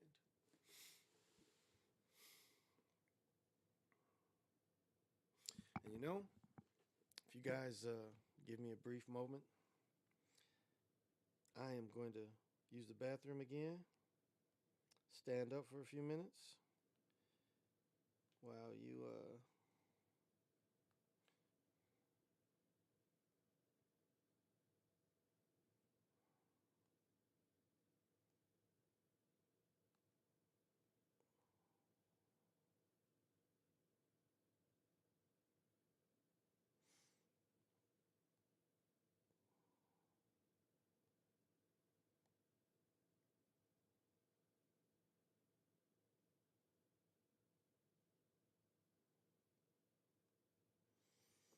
all right. Now they weren't Arabs. Weren't Arabs. Arabs came in later. Weren't Arabs. The Arabs end up with the shit, and they put the face of the shit in an Arab. Awazi, I think was his name, for years until they caught him stealing and lying about some shit. So yeah. So yeah, they would have been melanated people, but I was saying two things happened. We know the Mayan helped them and gave them. The Mayan gave the Olmec. The Olmec gave the world pyramids. The Olmec gave the world zero. The world, not just them, everybody. The concept of zero. And they gave them the concept of pyramids. Again, their concept, they didn't give them. It's like when you give a little bit, they didn't give them a lot. Now, step pyramids is what's different about the Americans. It went all the way up to Chachiao. It went all the way up to Spiral, Arkansas, where we had the pyramids with the terrace. We do everything on top. We don't get under. That is the information. That's the way we gave the information to them. They got under it. And there's a way to, amplify that out, no doubt. But you're enclosed. You want the full energy of what's under you. The way we practice it. Arabs are mixed. There you go. Hey, Stacy. You read Gilgamesh? Yeah, Gilgamesh is deep. Because the Gilgamesh was a demigod, and Gilgamesh was like, when Gilgamesh became of age, like 15, 16, he went around whooping everybody's ass. I mean, he was straight up, this is going to be the demigod who's going to be the next king, and he's just whooping everybody's ass. And they actually was like, damn, we just can't have him whooping ass like that, So they brought the beast down. And the beast is his twin, if you really look at it. All right, back at him. All right. Back at him. I feel relieved. Think I've ran out of water. Oh shit! I'm about to hit 3 hours, y'all. Yeah, I wanted to make this kind of a marathon little thing tonight, and I got a little more juice to go. I haven't done, I just want to practice on my articulation and my flow, and I feel good tonight. And I got a little bit to give, so I guess I'm just gonna give it. It's 3 hours, yeah. I guess I'm gonna give it. It's funny. It's watching some Dr. Valentine stuff. He would do 5 or 6 hours, or him and or watching Bobby stuff, Bobby Hemmings stuff. You know, being able to go for 3 4 hours.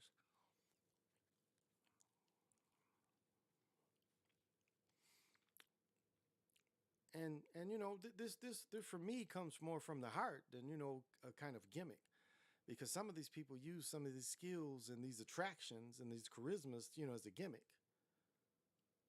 and ways to make money. And all of our time is worth something. Yeah, I'm over 3 hours right now, but I feel good, and this basketball time is I'm energized by the games, and I got some energy tonight. So everything is, I'm kind of wound up. So, Bootsy say, wind me up. So I'm gonna go long as I feel I can go. Um, long as I got something to say. Long as I got something to say. That's the thing. And so, but they ask, what is my topics? There's never really one topic. It's life. And it's real life. It was like the other day someone was talking about depression. I mean, these are real things that people deal with every day. That I really try to give an objective opinion, because you may know someone, and it's hard to understand, what people are going through. I tell you, I watched two people be manipulated by people and not really understanding, and both women were going through postpartum. Like what my ex, like my son's mothers, one of them didn't realize that she was pregnant for 2 years, almost like the boys are 15 months apart. She went through postpartum through my first son, not realizing, because she gave him to me at 6 months because of postpartum, basically, if we go back and look at it. And then she had another baby, still fighting under postpartum. Now, she was never treated. I tried to help her, but she didn't understand that. And a lot of ways she coped with it was through drug use, sadly. Not knowing that it's going to take time for your chemicals to come back. But how do you get through a person, that has had such a hard and beat up life?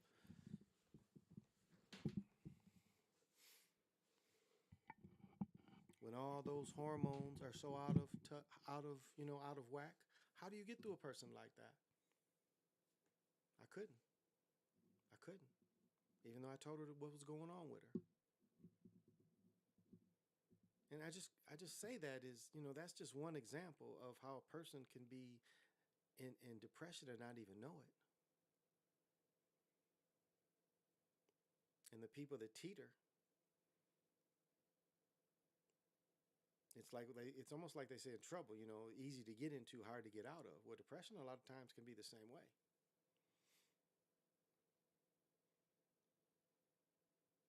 And support is the best thing, and understanding. And that's another part of what loving the moment is. Because depression can come from you are worried about so many other things and not concerned about your own welfare in your own moment. There's so many outside sources pulling on most people that they find it easier just to, you know, get into a shell. And I'm a Cancer, so it's easy for me to get into a shell.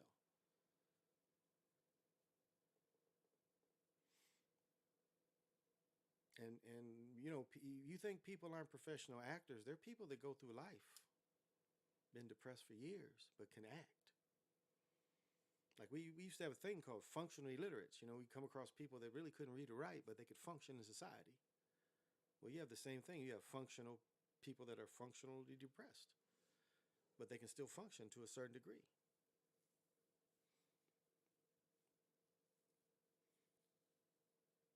And if that's you, reach out. Reach out. Find somebody to just listen to you. And for the people out there, listen. Listen, a lot of times is a dead art. People just want you to listen to them.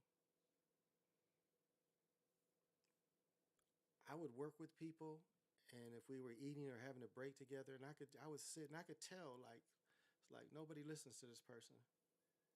That's why they like sitting and eating lunch with me because I would listen. And some people don't have that, so it's like sometimes people will start a conversation with you in the store or something, and not trying to take you out or not just talk to you, and sometimes that might be the only interaction they have with someone.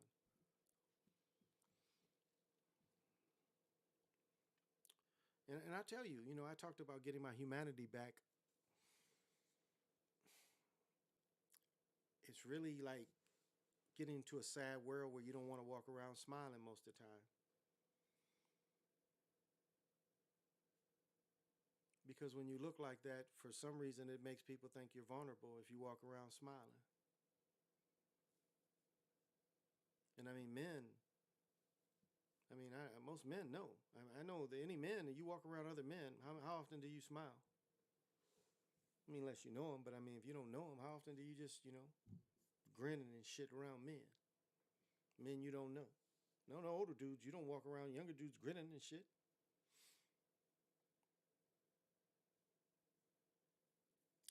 And I find that, extremely hurting and extremely sad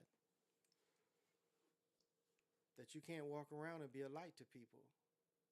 And it's not like, go into the light, but I mean, really, that your smile can make people feel better on a personal level. Because society has made everyone so hard where you can't really seem vulnerable. And something that you can give free as, something simple as a smile. It's like, it's funny, animals and babies have always loved me my whole life. I even see a child now, I automatically know. It seems like it doesn't even matter their age, they recognize me. And those are the instances where I do give out smiles, even if it's nothing in my eyes, but I still give out, that love.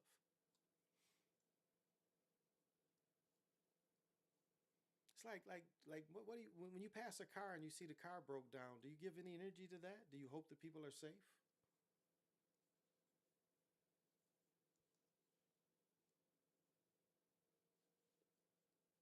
Because that's the kind of energy when I look at that kind of thing. That's what I hope. Hope whatever happened to them, they got where they needed to go safely. And maybe that's a little bit of empathic, but it's just the way I think. Because I know how I feel when I'm in that position. You're in this machine, and this machine ain't going anywhere. And it's funny. There's a book by, I don't know how to pronounce his name, but I already said Robert Hyland, maybe. And he talks about flying early planes, like Wright brother planes around the 1918s. So those type of, where the planes was really boxy. And it's hard, as I read the way he flies the plane, it's hard to not really compare the way he flies the plane to the way we drive cars and the technology that are in the cars. It's just the way he describes flying the plane. And later he's in spaceships and all that shit. But it's just interesting. And that's been hitting me lately because it's like he's describing flying a plane, but yet I see the parallels in the way the driving is, the way he describes, using the tools and the sticks and all this. And this is, again, primitive flying. And that's why driving is quite primitive. And they purposely so. Because contrary to what they're trying to say about this, these gasoline cars, all these gasoline cars are not going to be destroyed until about the 2050. They're going to run that long at least. So there's no way that this thing is going to go away. And there's something that likes the gasoline in the air like this too. So keep that in mind.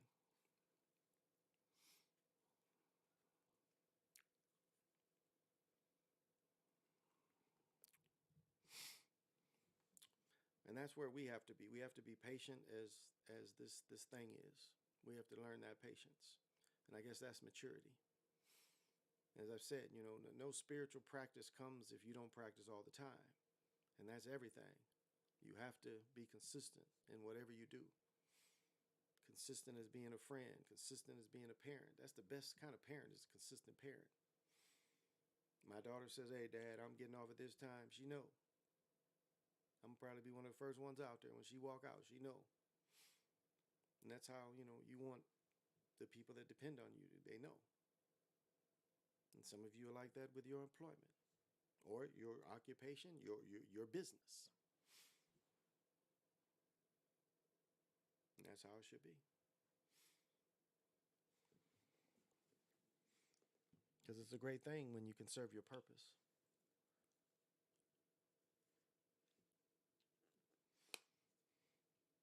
And you start seeing exactly why you are here and what all this has been for. The way this road is all taking you.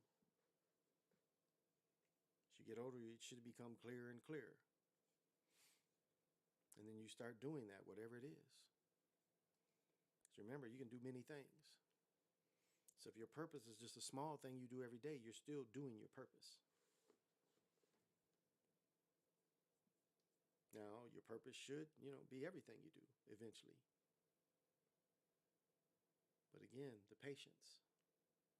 We have to have the same patience as we see the patience of change is. Change is very patient. So we have to be just as patient. And shrug off the fear that change brings.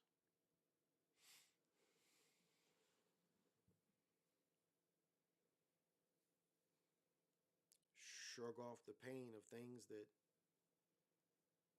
are gone away, that you can't do anything about anymore.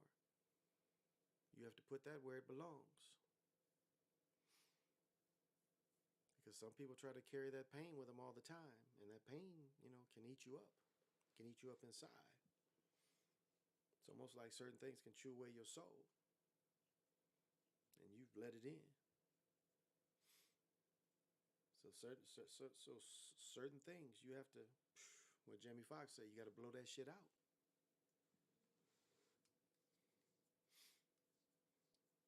And I can say me having, a hot temper has helped me because I'm a yeller. I get it out, but it's out. I know other people that they hold that shit in and it fucks with them.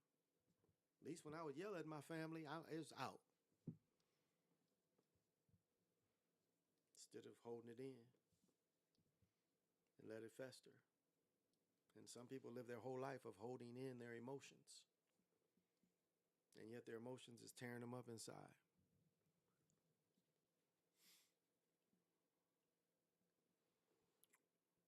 So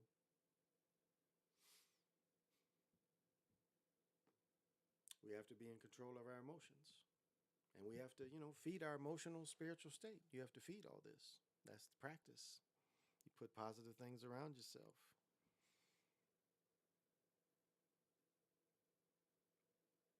You do high vibrating things. You have high vibrating thoughts. You have high vibrating actions.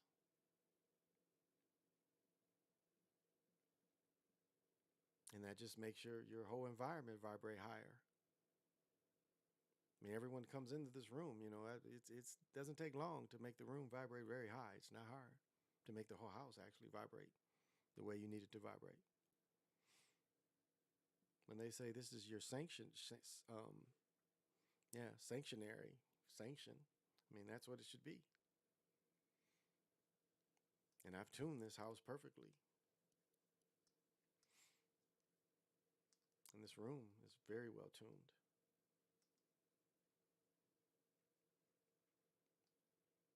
And so I come to you, free thoughts. These are my thoughts. I don't have anything, in the back of me on my shoulder saying, hey, say this, say that. Because that's real.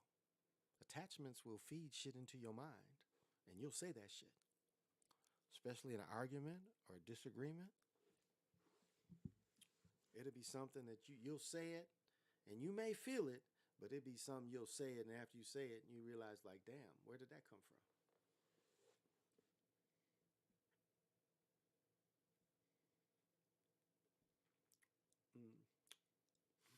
I think I like tobacco too much. I'm running out of water. And I don't feel like going downstairs to get more. But I'm going to go as long as I can. I can probably go another 20 or so minutes. So see how long I could go. I need to practice. I think that's the best thing. to doing this and doing this live stream is to practice. And that's the only way to get good. And so that's what I'm kind of trying to do. Okay. Is get practice. And try to polish myself as much as I can do. And those of you still hanging out with me, thank you for hanging out with me. Right the fuck on. What time is it? Oh, it's 3:30 here, and the first game's at 11. But that's all right, you know. That's all right. Because what I got to do Monday is what I want to do. Got a little bit of hustling to do, but it's what I want to do. What I'm gonna do tomorrow is watch games. Then tomorrow night I'll come back and try to do some of the same things. Talk about the games that came on today and analyze that and other parts of life. See, I don't get distracted by a lot of things. Now, reporting on the news is, that's great. Reporting on other people's opinions is great too. But is that what everybody got to be? Does everybody got to be in that box? And that's everybody's niche. Everybody has to have the same niche.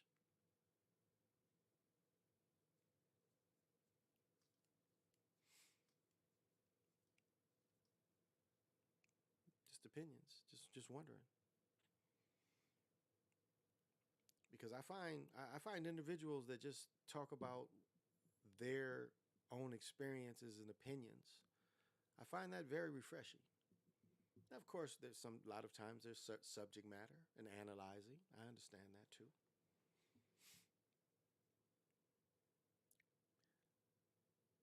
But it's analyzing from the point of using less of what the other subject matter is, if that makes any sense. It's like analyzing it. It's like, okay, here's the subject, and I'm just going to analyze it. I'm not going to give you any images or any of that of what it is. I'm just going to analyze it. There's that kind of analyzing too. So I'm not saying one way is right and one way is the other, but I'm saying every way doesn't have to be the same way. That's all.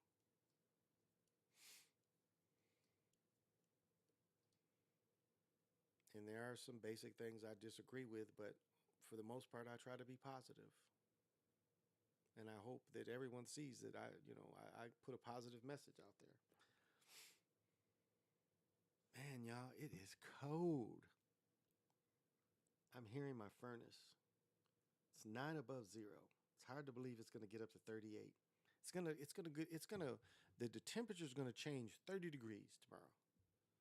But right now it is 9. I can just tell. Because normally, dressed like this in this room, I would be baking. My upstairs is very efficient. I think downstairs we have 15-foot ceiling downstairs, 15-foot ceilings downstairs, I think, 15 foot. So, that's a lot to heat down there. Ceilings here is not as high up here, so it's more efficient up here. So tonight it's cold. It's cold tonight. I ain't up here sweating. And I'm hearing my furnace kicking it off and on. I mean, we had a fireplace the whole time we're downstairs. It's quite a big difference. And we don't seem to be able to regulate it other than opening windows. That seems to be the only way. We try to turn the temperature down enough, and it just doesn't really seem to work. And something killed one of my plants. I was wondering if one of the cats peed on it. I can't figure it out. Can't figure it out what happened to the plant. Couldn't have been cold because my son has opened the window on it and left it for hours and nothing happened to it. So one of my plants just, and I know it's not a water thing. I haven't watered it since last week. So I know it's not, not that dehydrated. So something I have to figure out. Because my other plants, I've had one for going on 12 years.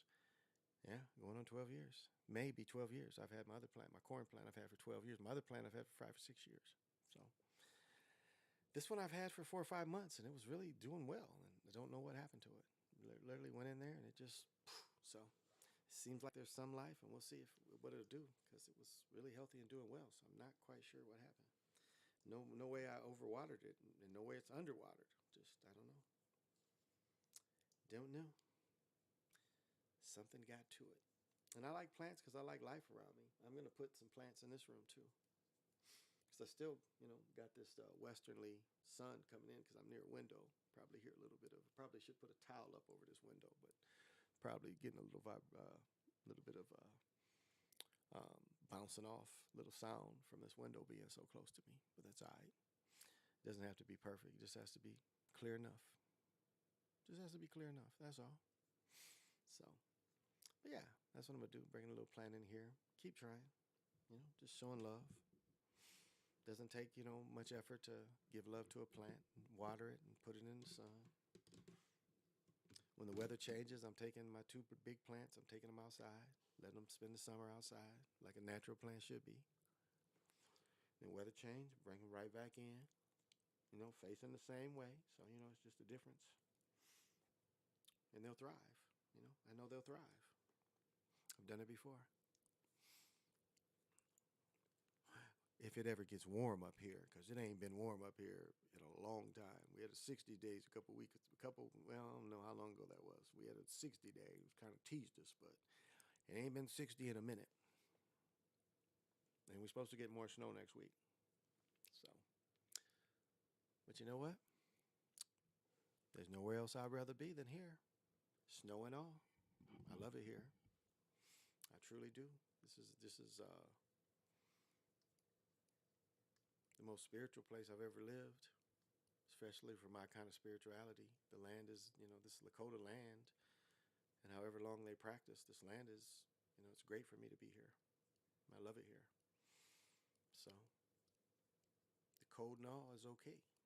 My grandfather lived in Michigan to be 97, 96, 97. He lived in cold.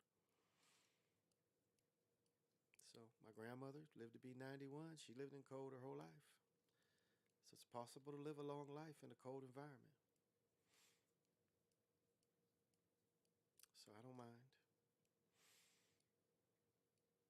Complain about it, but I don't mind. There's nothing wrong with summer days. Again, I lived in North Carolina for 7 years, so I know, when January comes and you start seeing them apple blossom trees start coming in January, early February. I do miss that. I do miss that. I'll truthfully say I miss that. But that's not how it is here. Some summers it gets like that, and, or some springs is like that, and some springs winter stays long. It's just part of everyday life. That's all. Keep wearing long coats and long sleeve shirts and pants. It's just what we got to do. We'll get to enjoy outside when we get to enjoy it. And that's okay too. Keep finding interesting things to do in the house.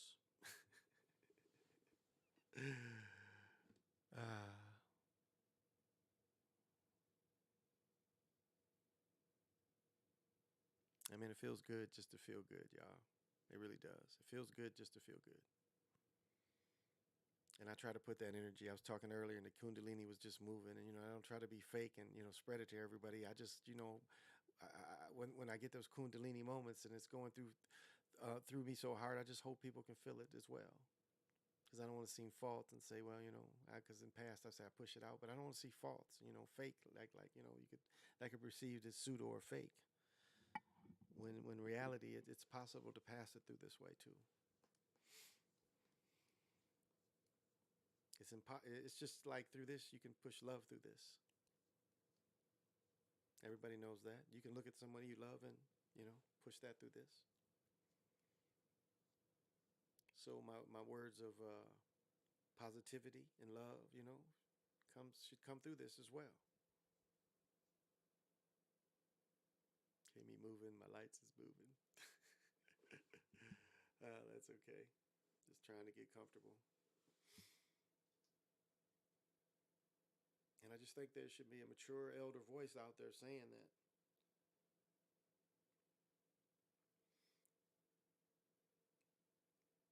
You have to have rational thought that are your thoughts. Most important thing you can do is be self-taught. Teach yourself. However you perceive this reality, you have to teach yourself that. if I can be a little inspiration to anybody, okay, but you have to do the work. It's like you listen to Reverend Ike. Reverend Ike tell but there's some steps you got to take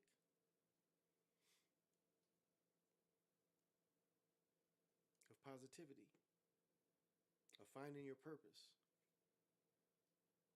of understanding that life is up and down. Because the good thing about when you up, it prepares you a little more for if you do go down. Because that's how you got to look at when you're up.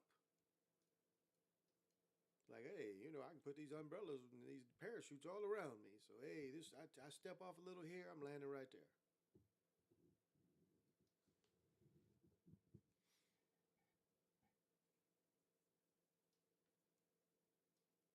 But it's also enjoying the moment and what the moment is.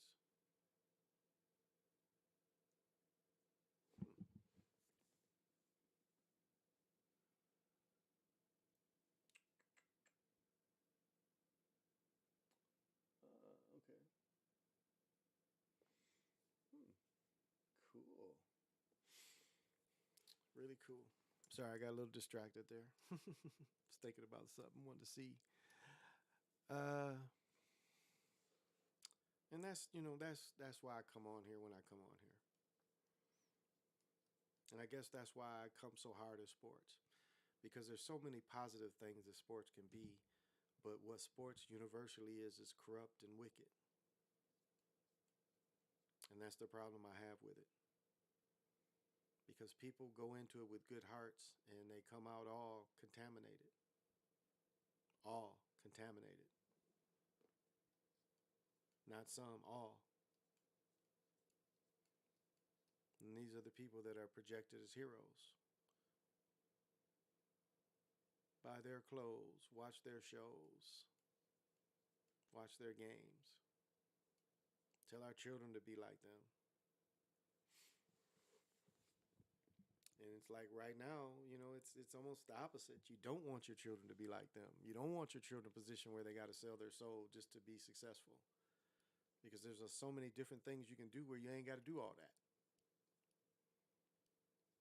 There's a lot of things you can do. I'd say there's probably 90% of things you can do where you don't have to sell your soul to be successful. Because we know, the sports and the entertainment figures is what, 10% or less. So I say let those 10% sell their souls. Let them be the fool because they want something that's temporary. This is why they want to live so long and look so young and shoot their faces up. They want to be youth and they want to be here forever because this is all they have. Soulless beings have nothing else but this. And that's why they fight so hard to stay young looking, to stay famous, to be worshipped. Because they have nothing else. Because they've already given away that special spark that's in everybody. They don't have that anymore.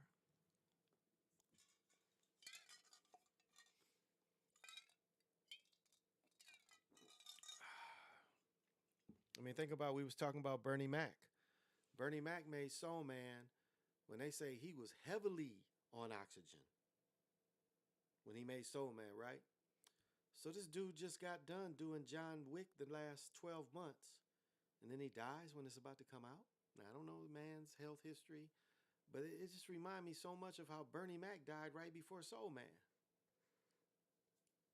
Man, I remember hearing the interviews and they're being shocked how sick he really was. How he was straight up taking oxygen between takes. His lung disease had got so bad. And so I wonder, this man that just filmed these months of a movie, and then within, less than a year of him making the movie, this man passes away. What are the odds of that? If you look at the comparison, seems like we could get a slight pattern there, isn't it? On comparing how the entertainment works, the entertainment business works, and how, the ritual deaths work. Because the death is, it's a sacrifice for the upcoming project, But also, you could look at it in the scheme of entertainment, a sacrifice for the sports, because all these deaths now seem to be in feeding sports. And yes, it is great. It is feeding the movie too, and I guess in a way, it's kind of feeding both. I mean, it's no coincidence, where the country is in a watching mode that these movies are coming out during March Madness, because right now people are in a watching mode.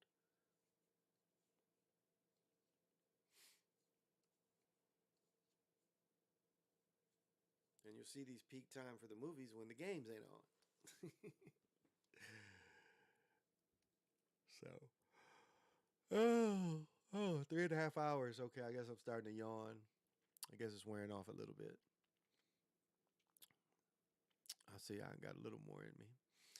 Patty LaBelle be going, I can't go no more. Let me show y'all how I was torturing myself. Let me see if I can find it. Should be right here.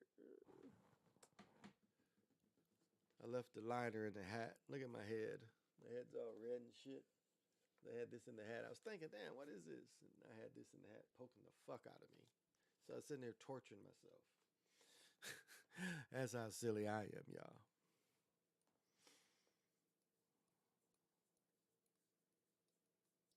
But just remember, as I'm sitting in this room, and whenever you listen to these words,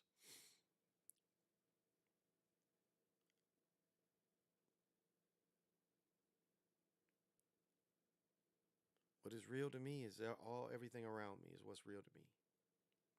And as you hear these words wherever you're at and whatever time, that's what's real around you at the given time. Even though these words will be older and become older as I say them now, but yet if you listen to them at a later date, they'll become new to you if you've never heard them. And you make them alive at that time. And the people that do listen to this, catch it in the future, I thank you. I thank you right now. I thank you in advance for hanging with me. I mean, because it's almost like I'm starting all over again in a lot of ways. Because moving and all that and being down for so long, it's, even this takes long, it takes a while to build this back up.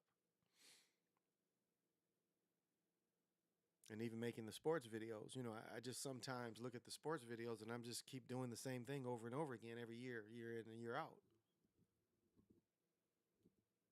And this is, as I've said before, the beast and the change beast is patient. And how long are people going to keep looking at this work and, being patient with the work, saying, and instead of the people looking at the work and say, well, they're doing it again. And that's the point where I am, is where, and I get the comments where people see, they're doing it again. So we don't have to show it as much. At least that's, where my evolution of it is. We've shown it so much, you should understand what you're seeing now. And yes, maybe that will, not get my video, my views up and stuff, but it's just, we all have to mature in the way to put out the information. And all the editing and the new equipment, yes, I can make it all look clearer and better, but it's still the same thing. And so just because I can get to a point where I can make the same thing look better, it's still the same thing. That's the way I feel about it. So I can't keep making these basket manipulation shots, videos over and over again when you already, I've proved my point in that.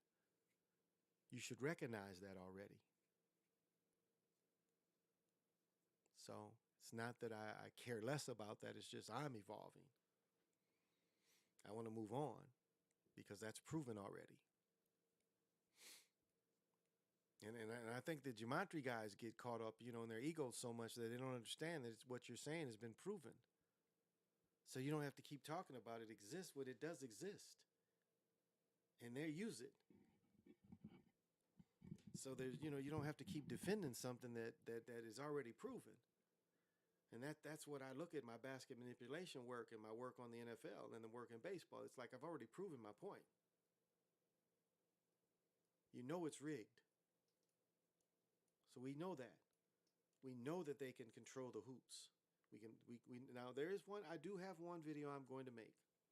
I have found another angle that I haven't put out there.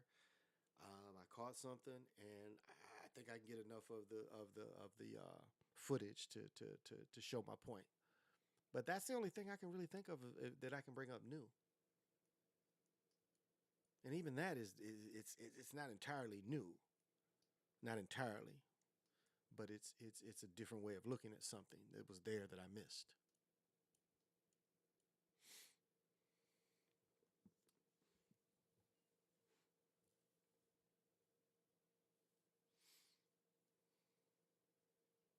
And so it looks like what am I then? What do I have to bring to the world? And I'm a type of I think in some ways I'm a seer. Some ways I still have somewhat of a photographic memory. I've been a father for going on 30 years. I'm gonna be a father for damn near 10 more years. Raising children actively. And that was one of my big paths. I have 8 children. I was able to raise 6 of my 8 children. Was able to raise. So I was lucky in that regard that I had a hand in raising them, the ones that I did raise. That I had some impact in their life. That's part of my reality. And now my reality has changed to somewhat. I have relationships with these adults that I help become adults. And that's the way it should evolve.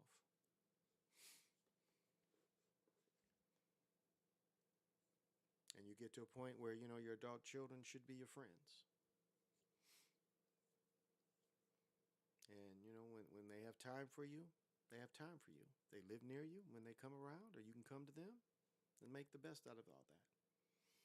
Whatever they achieve, be proud. Because something that never goes away is that child you were one of the first to hold and the first to make feel safe and loved, caring. That memory never goes away. That memory of that 2 or 3-year-old following you around never goes away. The memory of that 9 and 10-year-old never goes away. And that 14 or 15-year-old that's tall as you, when he walks next to you, never goes away. And then when they finally become taller than you were there the whole time. You got to experience all those different kind of levels and ages.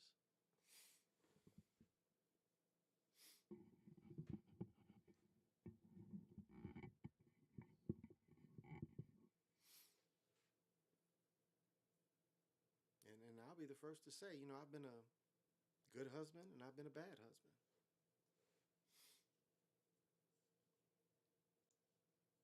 I've been a selfish husband. But I've also been a person that, I was all in and it still didn't work out. I've been that too.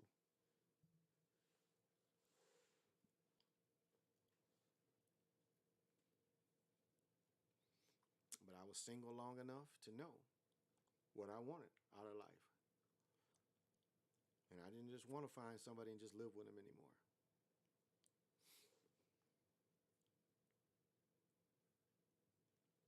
Because I think it still helps to invest in people. I think it still helps to be married. And that's the top investment that 2 people can give to each other.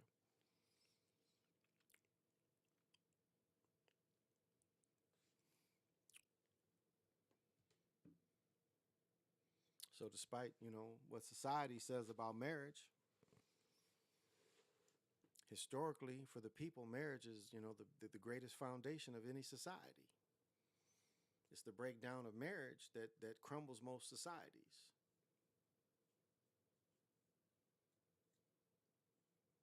Happier people are people with spouses. Most of the time. People live longer if they have a spouse. And then the probabilities and the numbers, you can look that up. That's on you.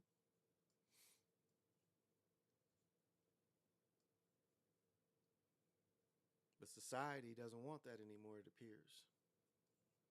these strong bonds, this commitment. You get bombarded with the opposite. That's why I like when listening to Sly. You know, Sly has a wife. There's a lot of other gangs going on, but he never backs away from that. Fucking Corey Holcomb, same way. He has a wife. He don't think he's with his wife, but he has a wife that he respects. And you know, to a certain point, I guess.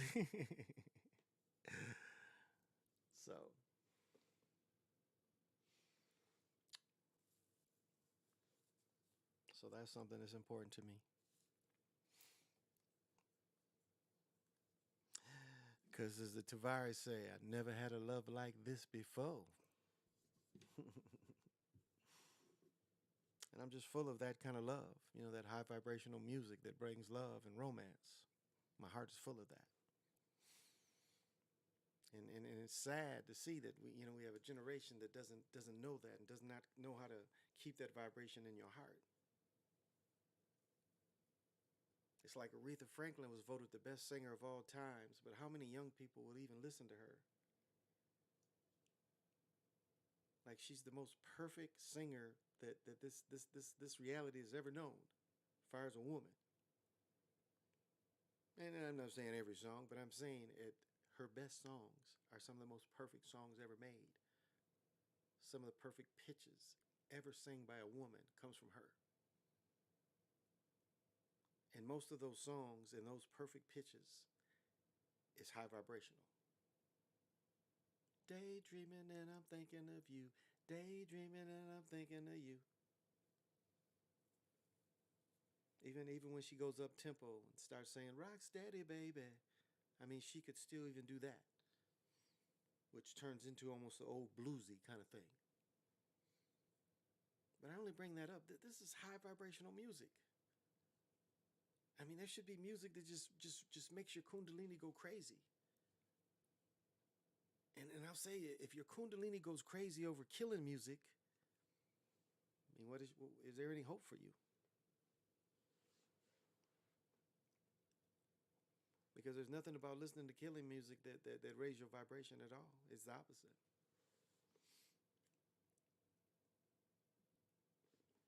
It's the exact opposite.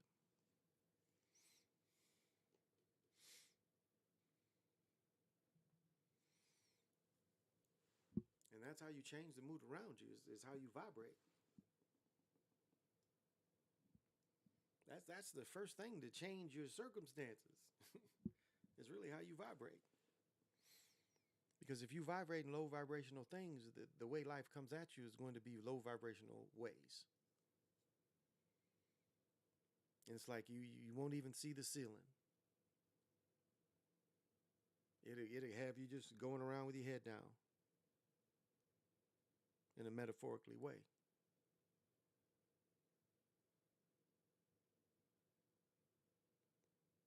And then it even have people in the why me all the time. How comes this happens to me? Why me? Even can put you into that kind of thing. But that's a cycle you got to burst open. You got to erase.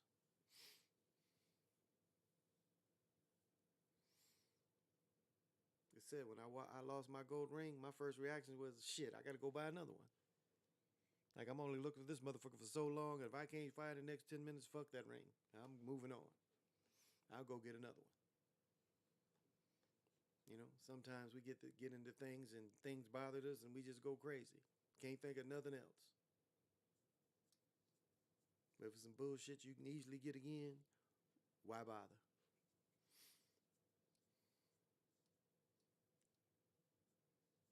If you understand. So some things ain't worth the ponder. I know, I'm going off tonight. Ain't nobody gonna listen to this thing for 4 hours, but I don't really care. I want to get better at my craft, so I'm just practicing.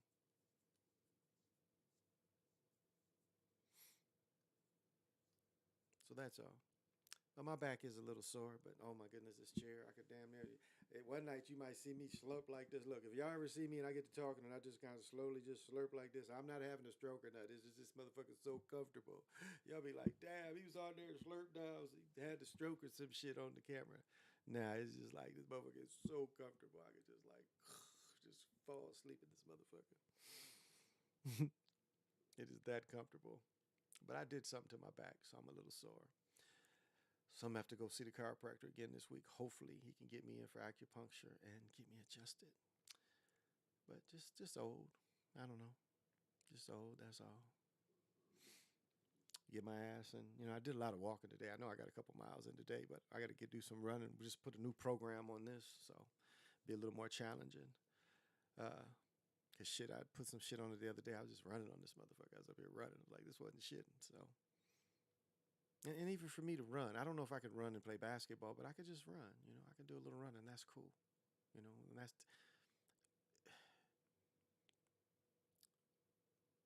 like people that played semi-pro ball. You play a lot more You play a lot of pickleball because you don't actually practice. Your pickleball is your practice.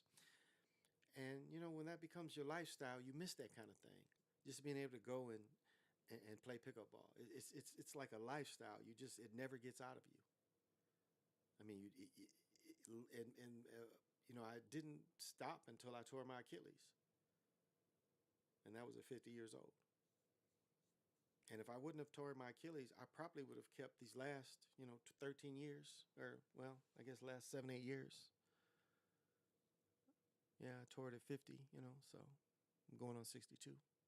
So, last 12 years, I'd have kept playing if I wouldn't have got hurt. So, I just can't fall. See, pickleball, it ain't, I ain't gonna do nothing when I'm gonna fall. I watched one lady, I felt so bad she fell, but hooping, you can fall. So, I don't know.